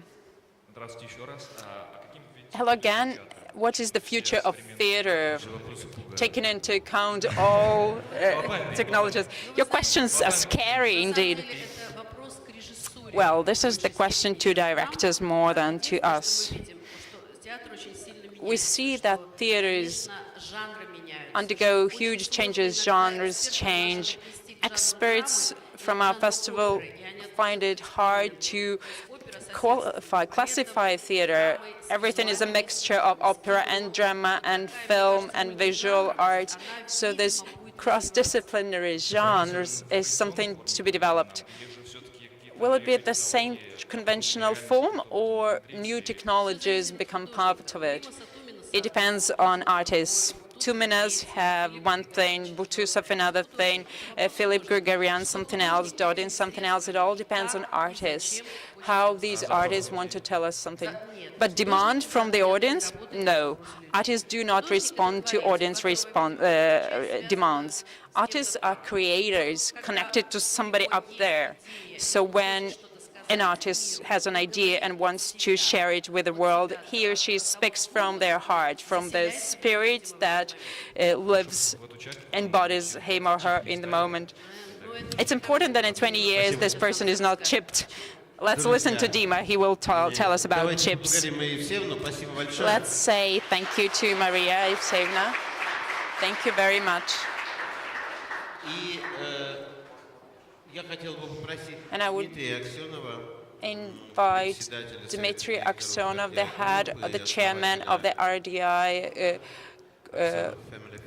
Aksionov Family Foundation Board of Directors, share the secrets with us of what he is guided by in his work when he supports. For example, this is what we see on the screen. Thank you. You're welcome. Today I will speak in Russian. The presentation is something that I just saw myself. The Salzburg Festival agreed it for a long time because we needed the approval that we can speak about them publicly. I'm the president of the Russian Friends of the Salzburg Festival Association. I apologize for the colors of the presentation. It's nothing to do with me. The Salzburg Festival and how it works with our foundation. Now I have to master contemporary technologies. You see, we humans have some chances of managing it. It's tricky.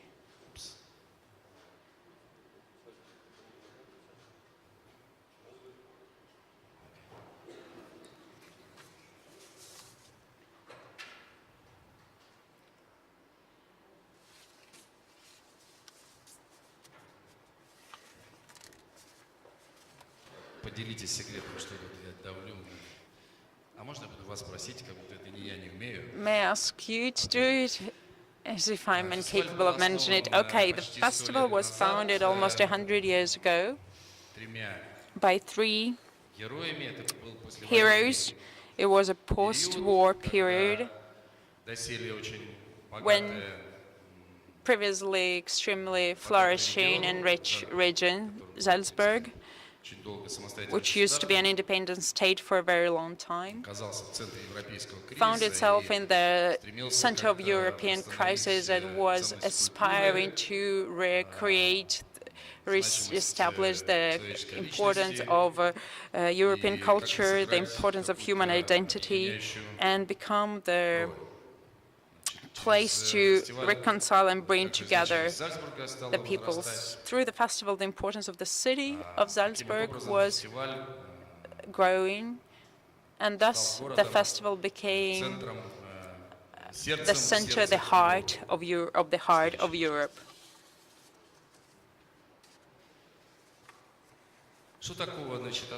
What is so special about the festival? First of all, the festival offers, to my mind, maybe colleagues might correct me because everybody is a representative of major festivals in the world, culture festivals. Of course, we can frankly talk about the world because the carriers of the values of the Mediterranean cultures are European values, because America is a different story, Asia has a different cultural identity. We, Europeans, see the best in the festivals, represented by the festivals that we hear about here today and yesterday. Nonetheless, I can say that Salzburg Festival is the best. I would call it the World Cup. Being a business person, more down-to-earth person without a special education in the arts or letters. So for my colleague businessman, I explained that it's like the football cup. This is what Salzburg Festival is. It's famous for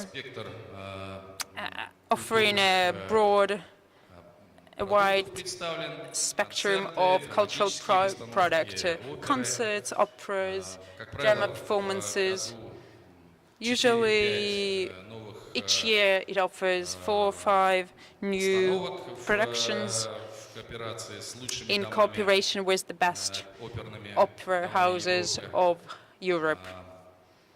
The politics of the festival is as follows. The premiere happens at the festival, and only afterwards the production can travel to Milan, to New York, or Paris.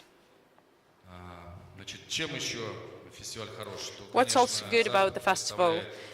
Salzburg, the Alps region, offers a great space for vacation, which you can combine with the cultural time spent at the festival. You can rest in nature, because the festival takes place from mid-July to 1st of September. The region is full of lakes, the tourist infrastructure is great, so it's a great time for taking a vacation, a great place. And people from all around the world, from Latin America, from North America, from Asia, come and spend 1 or 2 weeks at the festival. It should also be mentioned that the Salzburg Festival is a festival with a certain flair. I wouldn't say glamour, but something most expensive, glittering walk of life. So it's a lot about public life, but in its intricate, subtle aspect, because the visitors of the festival are the business and intellectual elite of the world. So the people who attend the festival, they spend time like a Vanity Fair, beautiful and famous, as you can read here. Next slide. What is the festival in numbers? Around 200 performances in more than 40 days at 15 venues. In year 17, they had 40 operas, 79 concerts, and 54 drama performances. More than 260,000 visitors from many countries. More than 40 countries are from non-European countries, and more than 600 accredited journalists. The budget is 61.69 million euros. These are the numbers for 2017 edition. Next slide, please.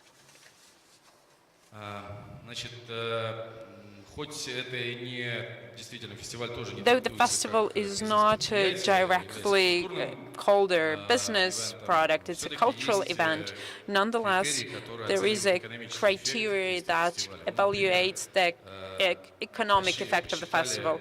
It's been calculated by the expert that direct and indirect values, financial results, are 183 million euro just for Salzburg itself, and 215 million for Austria, which means you can multiply the number is 7 times the revenue of what's spent.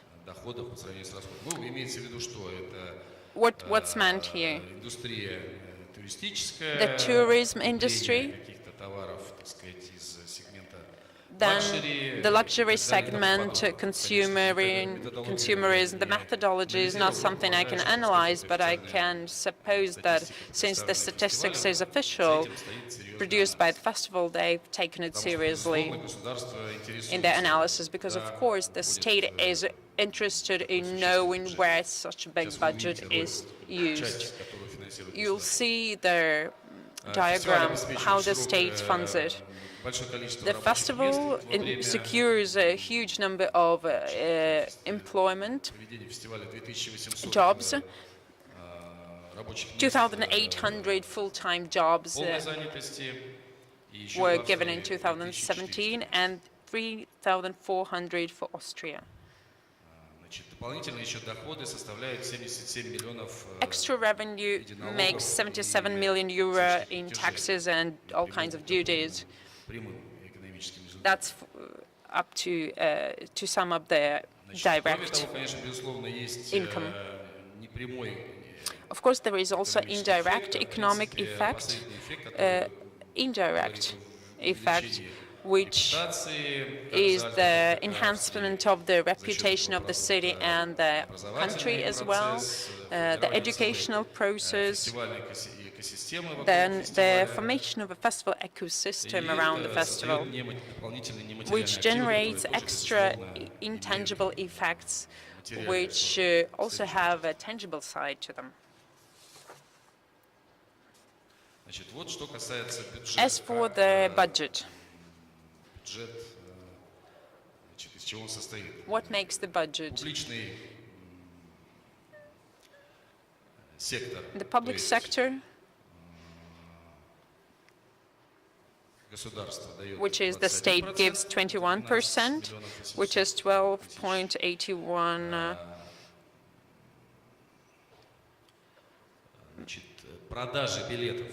€. The income from ticketing makes 45%, which is a lot, because if you look at the number of visitors, 260,000 visitors, which is on average €100 per ticket.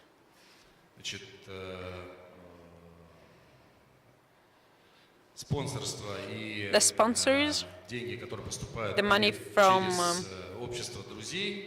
the Friends Associations, including Russian Friends of the festival, make 18% of the budget, almost 11 million. Then the tourism fund, regional tourism fund, which accounts for 5%, and 11% come from the resource called the Sundry Festival revenues. When I saw it, I myself was guessing who is this old Sundry guy, but I couldn't tell you. Let's think it's some extra foundation. So you see that the state gives 20%, 45% come from the ticketing, box office, let's say 50, and 30% come from other sources, sponsors and partners. Next slide. Our modest role of Akciona Family Foundation as partner of the festival. Here you see the president of the festival, Helga Rabel-Stadler, the president of the Salzburg Festival. To her left, my good friend Markus Hinterhäuser, the artistic director, who started in this position from last year. On the right, you see myself when I was a little bit more slim. The foundation works with the festival has been working since 2013. 5 years. So let's talk about our activities. Like many things that happen occasionally and by accidents almost. So what the Russian Friends of the Festival Society does. I'll take a place here in the shadow. So it happened accidentally. In the year 2012, I met Helga. also accidentally, and she said that there is an Austrian Friends Society at the festival, the German, Swiss, British, the Chinese will emerge soon, but no Russian Friends of the Festival Society, which is weird, given the huge history and culture of music in Russia and economic capacity. And back then, in year 2012, they were even greater. So she suggested we create a club, a non-commercial club of festival lovers. The goal of the club is collecting membership fees. It's 10,000 euro per membership, which gives you an access to a 4-day program during the festival. We try to select these 4 days so that they allow you to see the most significant events from the program. Besides the cultural program, you offered a social program, dinners, gallery visits, museum visits, backstage tours. So the society is doing their best to create extra experience to its guests, so that they feel comfortable in Salzburg. The tickets is something you pay for extra, I want to mention here. So in the last years, the membership of their society has tripled, the number of members. The important factor is that thanks to our work, last year it was possible to bring Theodor Kurentis and Musica Eterna to the festival, and they were opening the festival. In the last 100 years history of the festival, it happened just a couple of times when the premier opening was done not by the Viennese orchestra, Philharmonic Orchestra, which was a tradition. This time the orchestra from Perm came and performed at the opening, which was received in a very friendly manner, because it was the risk of the artistic director being an Austrian. He refused Austrian musicians and said, we'll have guys from Perm. It was not an easy decision to make, but it all happened, and we should say the best compliments to the professional audience and the experts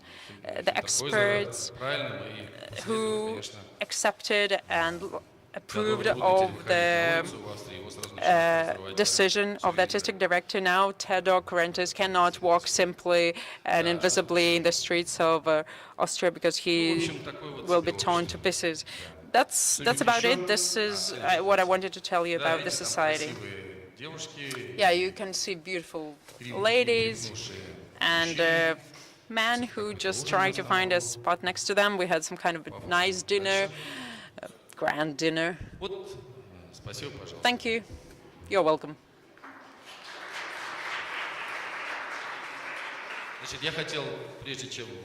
Before we go on, I would like to say a few comments about previous issues. When we talked about the future of the festival, there'll be no money soon, as some people say. The Golden Mask Festival does so much work, and what's the role of the festival in the future? As I was carrying all of you yesterday, talking about the digital future, it will come, and it is here now. What's the problem now is the choice, because there is great offer and it's hard to choose. People cannot say what's good or bad, cannot understand what's positive and what's negative. So the festival is the part, the element of the infrastructure to decide who should decide and show the quality, because they are the experts who help the audience to understand. People are not made to love what experts choose, but they will have the expert opinion. So the role of the festival is to identify the quality content and to help in navigating when you have so much to choose from. The theme of the conversation was how capitalistic pigs cooperate with culture. When I say it's a joke. Because when you talk to Americans, that's how they call you. In this respect, they do not choose words and terms. They're not picky. Who orders the music? Who identifies the relationship? So who chooses the girl to dance with? Who orders the dinner? So I can talk about the Salzburg Festival. Like I mentioned yesterday, there are several trends. I'm a physicist by upbringing, by education, and I'm always looking for generalization in each example. If we look at each festival here, what do they have in common? What was the reason for them to appear? Rurtrienнале, a depressive region, industrial region that collapsed harder than you can imagine. Manchester Festival, why is it now the trailblazer and the path setter for England? People from their team move to London and start to set trends and direct choices in London. And now Maria Bolsheva, the board member of the festival, is now the head of TEAT, the best art festival in Europe, and she's from Manchester. Why? What's so special about Manchester there that people from there go to London to teach Londoners how to be cultural and educated? Who else did we have? We had Bernard. What's so special there? I asked them, what was the reason? Why? It all came from the depression situation after the war. What should we do? Marseille is a formerly industrial region, and in post-war times you can imagine how France felt in the late 40s. That's why it emerged. There was a need to devise something, a festival, to come up with something. So there is something in common. In each case, there was a group of people from businesses as well, more than anything, who found soulmates from cultural circles, and they said together, let's change the vector of our life. Like a colleague from Manchester, the chairman from the festival told me when I met him last year. The idea was to give new life to the territory, to the region, through culture. It's a very clear idea, but it's important to infuse it with energy and to have the budget. So as we see those groups of interest, they started from nothing, like grassroots, depressive, super depressive life, having this strong desire and budget. A group of people can build a phenomenal cultural event. Here we can talk about Perm Theater. Of course, Perm is a good, nice town with very high protest vote results each time there is an election. So the only active group they have is educated public, educated audiences. When I first went to Perm a couple of years ago to Nosferatu premiere, if you are an unprepared person, you'll find it hard to listen to. And they have 600 seats or 200. How many in the theater? 843 seats. So only 10 people left their opera. And it was not an international crowd, no, maybe 50 foreigners. The rest were local intelligentsia that Mr. Kurentis has developed, has fed modern culture and made them used to modern culture, and now it's part of their identity, and nobody can impose anything on them anymore.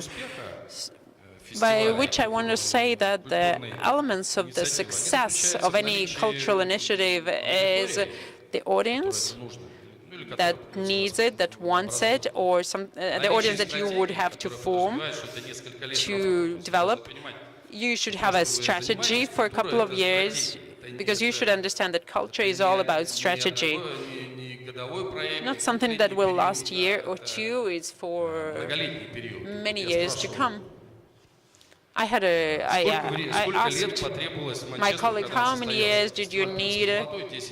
The festival is recently new, 10 years. So when did you understand that you are an accomplished festival, that you are a success? The answer was 4 years, right? То есть за 4 года вы поняли, что фестиваль созрел, не раньше. Let's talk about our example.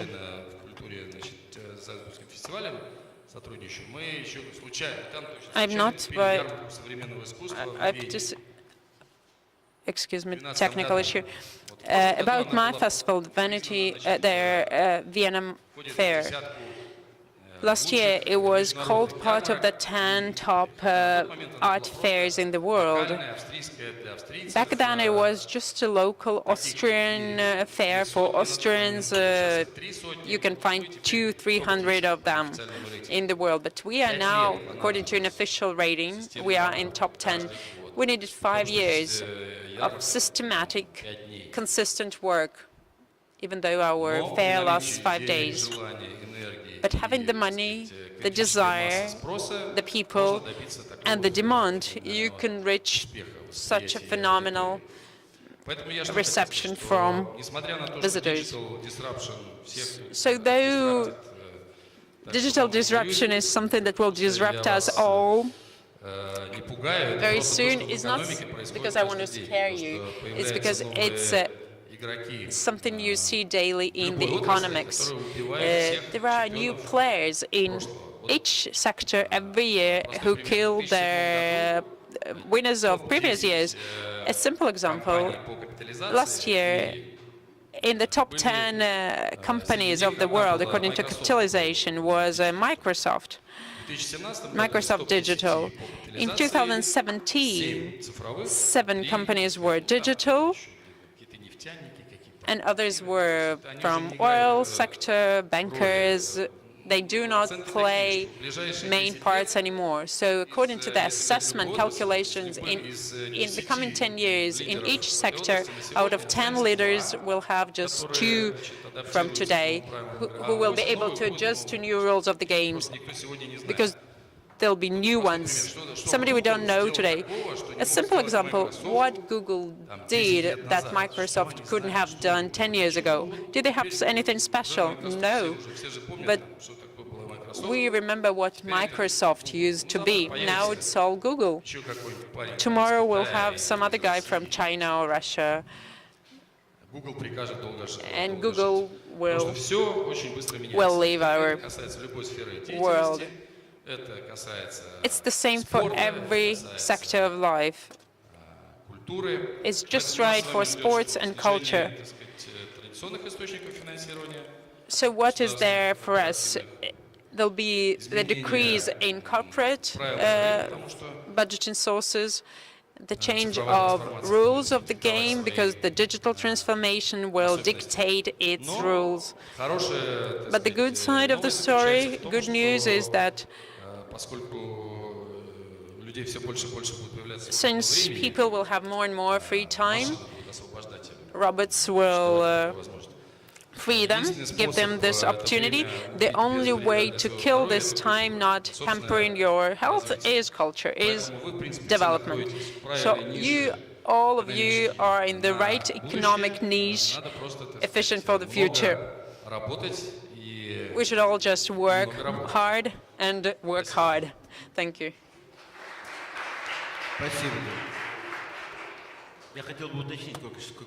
I would like to ask you a few things to understand that I understood them correctly. The External Family Foundation is a platform with a loyalty program for the Salzburg Festival. So the foundation is not a partner to the festival, or is a different model? Both. We are partner, we're sponsors, and just a platform, an informal group, society club. So my question is,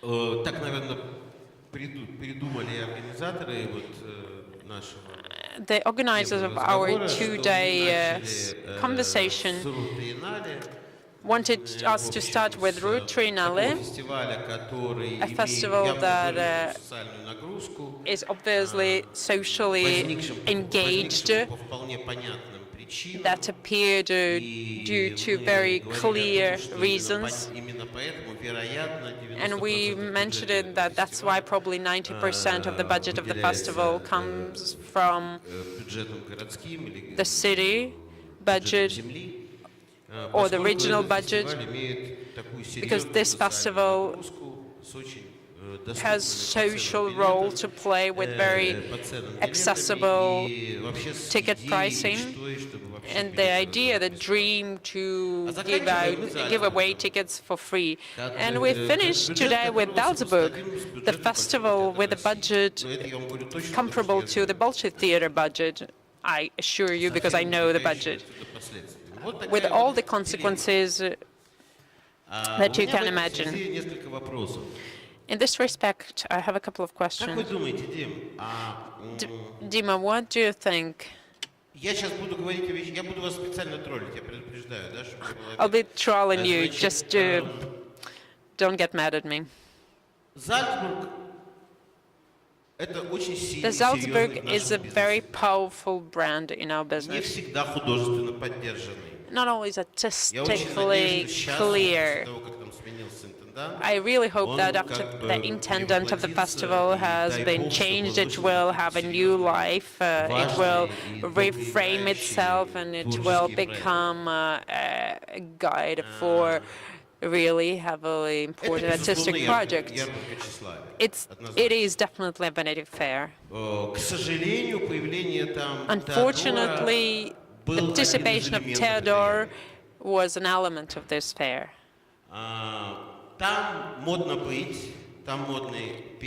It's trendy to be there, it's trendy to walk there, to sing there, to take a vacation there. It doesn't mean that in artistic terms it's not full of contact, but it's a fashionable place.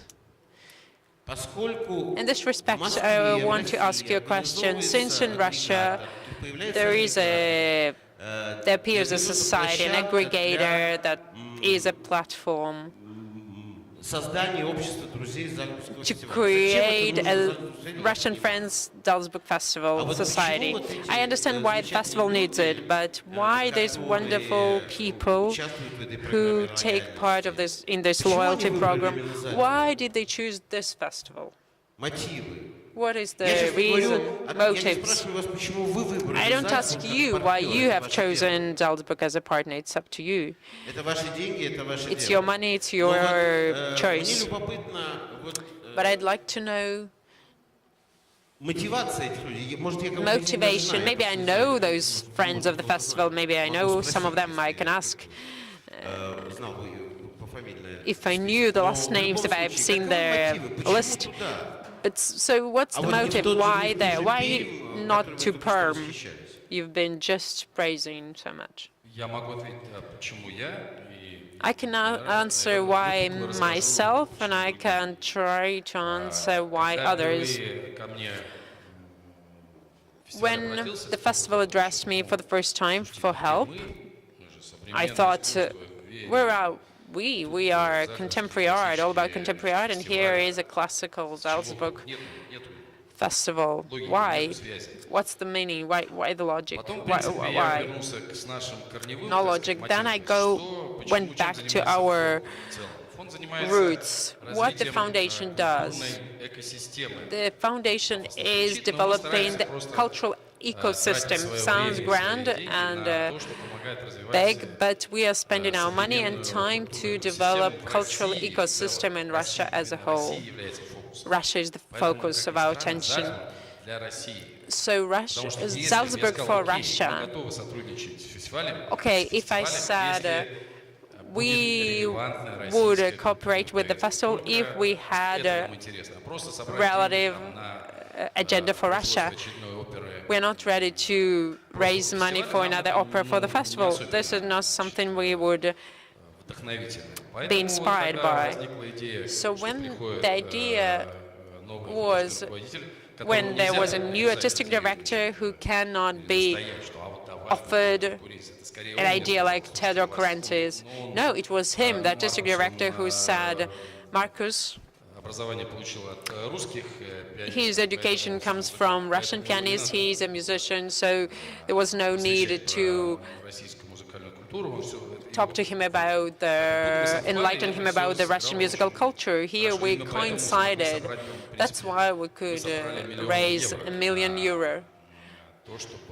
to make the premiere happen last year.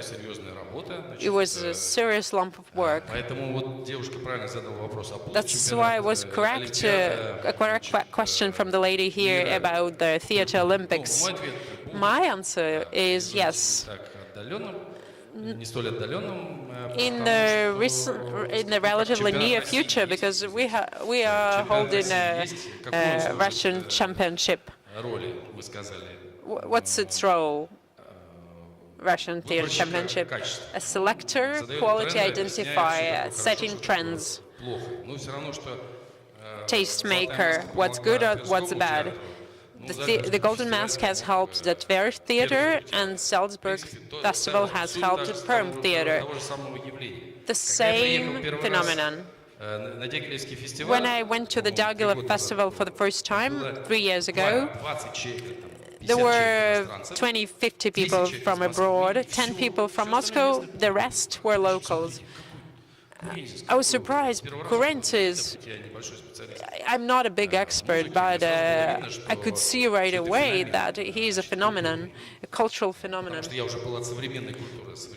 Because I came from visual contemporary culture, I could understand that it's a musical figure of huge importance. But there was nobody from Moscow. It was not trendy. Unfortunately, information spreads also from mouth to mouth. Digital aspect will transform it all. Now everybody knows who sleeps with whom, who gave money, who went where. Everything becomes, well, known to each of us. Coming back to your questions, why people give money to the Salzburg Festival, you don't know the answer. It's just that 2/3 of the people who always went there. Last 10 years, they go to the same place, and it's the best. They see the best in a week. Everything is taken to the same place, and they are given the best. You don't need to travel. These are extremely busy people. They want to save their time. They come to one place. They enjoy it, being shown the best. Fresh air, good food, done. So logistically, it's extremely convenient. If it's a different place, they'll travel to a different place. So mainly the people who are part of it are the people who were frequent goers. Yes, I would like to comment. Do you mean I'm taking too long again? No, I do have a question. When you say that these people come to one spot and get the best, and that's why they're the friends of the Salzburg Festival, you, in fact, argue against your idea about global digitalization and the absence of hierarchy between cultural phenomena. what you say the best, it's the best only for a certain segment of audience. For the Salzburg locals who go there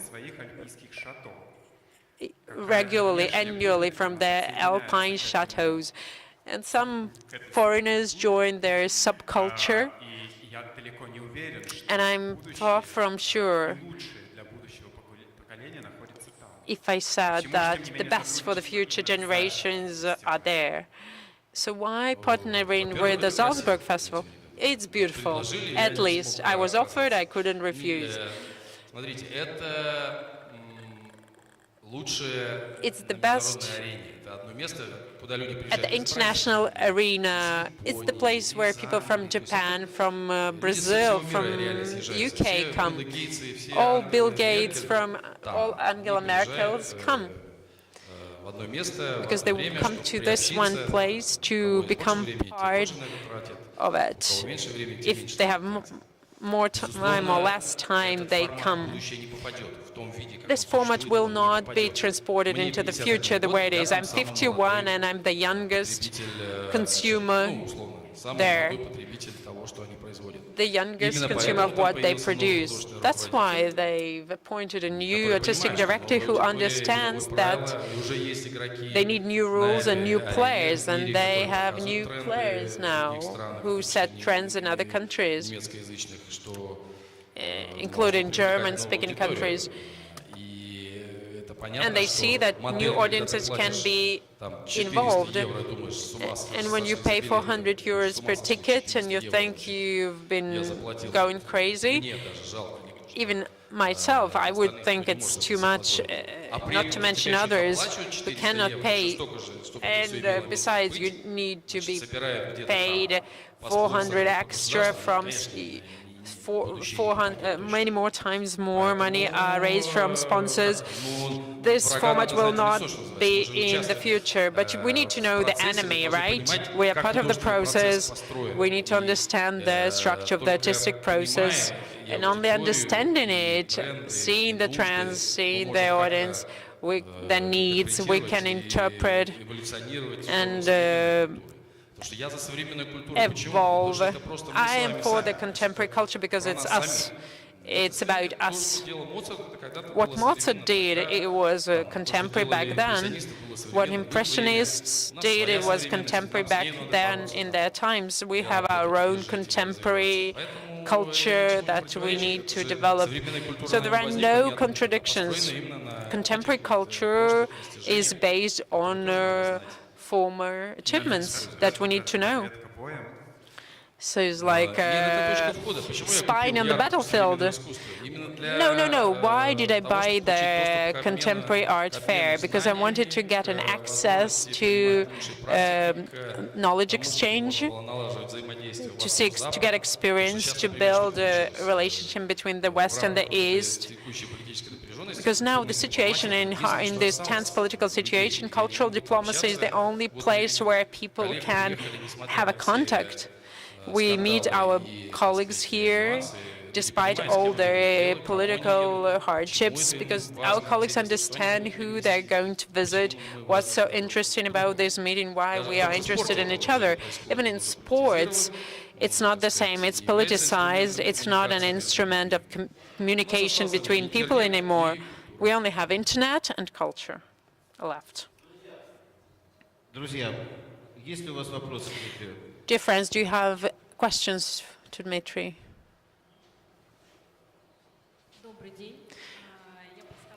Hello. I'm from the NET Festival mentioned by Maria, the new European festival. Probably you know about it because our arts director was Marina Davidova, was at the Vienna Festival curator. We work without state support, and it's not an achievement. It's not something to be proud of. It's almost on the verge of extinction. So my question is what it will be in the future, the digital future, chips in our heads, or Theatre Olympics. But my question is, how do we survive till then? My question is practical. Maybe it sounds naive to you, but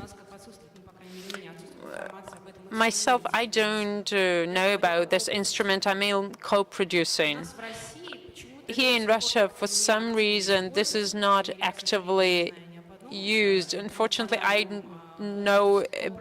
don't know about a single international co-producing project. So my question is, what is it to you? Is it an image brand-making tool? Is it something that gives you priority for touring? Or it's a financial instrument that helps you to save, to cut on expenditures and earn on touring? Unfortunately, I don't have any extra information about it, but I would like to know about your schemes. How do you work? My question is to all of you, to all foreign colleagues, because in Russia I know more or less the situation. I will not answer this question since I'm not a foreign guest. But only in Moscow now there are at least 3 co-productions. You can see one tonight. Tell me. I'm not a foreign guest. And you have 2 ladies in front of you who wrote their final papers. Where can I, dear girls, share information? That's why it's only right for me to have come here and learn this information. I'm really interested to hear more about it, how it works. Is it a financial instrument or a brand making? You want to ask? You want to, John? Yeah, sure. So I think we've co-produced with. Мы делали совместные проекты совместно со всеми, кроме Карла. Карл, ты следующий. В Манчестере все постановки, все, что вы упоминали, это верно для нас. Конечно, собираются 2, 3, 4, 5 организаций, чтобы создать одну постановку, и таким образом получается более крупный бюджет. Это финансовый действительно инструмент, потому что вкладываются несколько организаций, и бюджет спектакля растет. Но что касается художника, это очень тоже интересное предложение, потому что для него это значит, что он может держать в голове несколько приглашающих организаций. То есть он может держать в голове, я, например, начинаю работу в Манчестере, но потом она поедет на Рурфестиваль, потом куда-то еще. Поэтому в голове он может держать, как его работа поедет в другие города.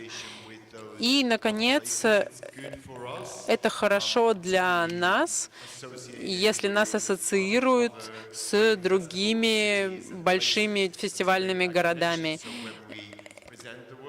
Когда мы представляем постановку в Манчестере, мы с гордостью объявим, что эта работа поедет на Венский фестиваль или на Руртриеннале. Нам это поможет. То есть это важно и для брендинга, и для маркетинга, и для финансовой стороны. Но еще более важно то, что мы стремимся все вместе осуществить задумку художника для того, чтобы сделать это все вместе, объединив усилия.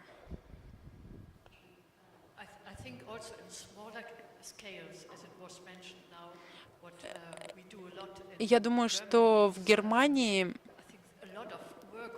многие проекты не были бы реализованы, например, Римини протокол, если бы не было сотрудничества 10 организаций, 10 продюсеров, и проще финансировать постановку вместе. Каждый вложит по 10-20 тысяч евро, и можно осуществить проект. Большинство больших проектов, постановок нашего фестиваля, а я до Руртриеннале руководила Венский фестиваль, мы сейчас в Руртриеннале, я не могла бы представить нашу работу без сопродюсирования совместных проектов. Сложности могут возникнуть, когда вы работаете с очень особенными местами. Как подобрать партнеров? Не подобрать, не найти, а нужно, получается, чтобы у каждой постановки было 2-3 версии. Но это всегда возможно. Я думаю, что да, для нас, для всех фестивалей невозможно представить эту работу иначе. Это не только касается денег, это касается нетворкинга, маркетинга, зрителей, потому что премьера состоится за полгода, и о ней будут говорить, если она состоится где-то еще, и они будут писать, и более того, работа развивается. Например, спектакль «Костелуччи», премьера состоится где-нибудь во Франции, а до Вены на третьем показе спектакля вы увидите совершенно другой спектакль. Я люблю поэтому копродукции. Да, во многих постановках, например, Мария Тереза Керсмаркер, Анна Тереза Керсмаркер, мы всегда это делаем именно так. Мы всегда участвуем в проектах, где, например, 10-11 партнеров из Европейского Союза. Особенно это касается молодых хореографов, задумки которых мы хотим осуществить в 11 разных странах. И вчера я об этом говорил. Бывают социальные проекты, когда мы работаем с людьми с ограниченными возможностями, например, в Лондоне или в Национальном театре танца. Это очень важный инструмент для нас. Я бы сказал, если бы у нас, когда у тебя разные партнеры, ты становишься смелее в тяжелые времена, а времена становятся для культуры все тяжелее и тяжелее. Не знаю, можно ли быть партнером Зальцбургского фестиваля. Может быть, это бы тоже направила некоторые ваши деньги на совместные проекты в России. Maria, are you going to be part of the co-production discussion?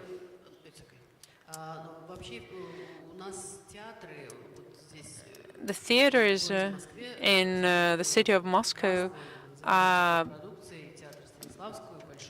actively part of the co-production process. Theatre of Nations that produced a show with Panfilov and got a production called Audience or a Visit. It's a very productive part taken by the Bolshoi Theatre and many others. Unfortunately, the production by Vera Martinova, Marina Davidova didn't work out because the project couldn't be repeated here and there in different places. So they made it here abroad in Vienna, and then we couldn't repeat it. We would need to spend as much money here to make it shown again. But otherwise, I think it's very important for businesses and audiences. We have a couple of minutes for questions. I will remind you that we had a last presentation from Dmitry about business and culture. It seems that everybody is depressed. I have a question. A partner of a cultural institution is somebody who gives money. So do you have difficulties in communication with the Salzburg Festival when you come to them and bring your ideas? Do they tell you, we know what to do, give us money and we'll do the rest? Have you come across such a situation? As a foundation, we do not only work with the festival, Salzburg Festival, but with other cultural institutions. We only work with those with whom we share values and artistic values as well. So by definition, we are not to offer some crampy idea, but if we are refused, we understand that we should do our job. We are not aspiring to be artistic leaders. Right now we are doing a project. I'll give you an example from our life. We are doing a project with Hermitage Museum in May, the project called Innovation and Art. And this project has been devised by the chairman of the Vnesh Econom Bank. he told me, we keep talking about blockchain and digital chip stuff. These are not general words. This is something happening today, right now. I'll give you tons of examples about culture happening in digital aspect, curing patient, etc., etc. So, getting back to the National Bank, they told us, let's do a project, innovation and art. I thought, this is really crap. I'll go to artists and they'll tell me, well, this bank came up with a stupid idea and here we need to become innovators just to earn your money. No. I talked to Dmitry Gutov, a good friend of mine, and he tells me, I've been dreaming of finding out what blockchain is. Keep hearing it, but never seen it. Nobody has seen it.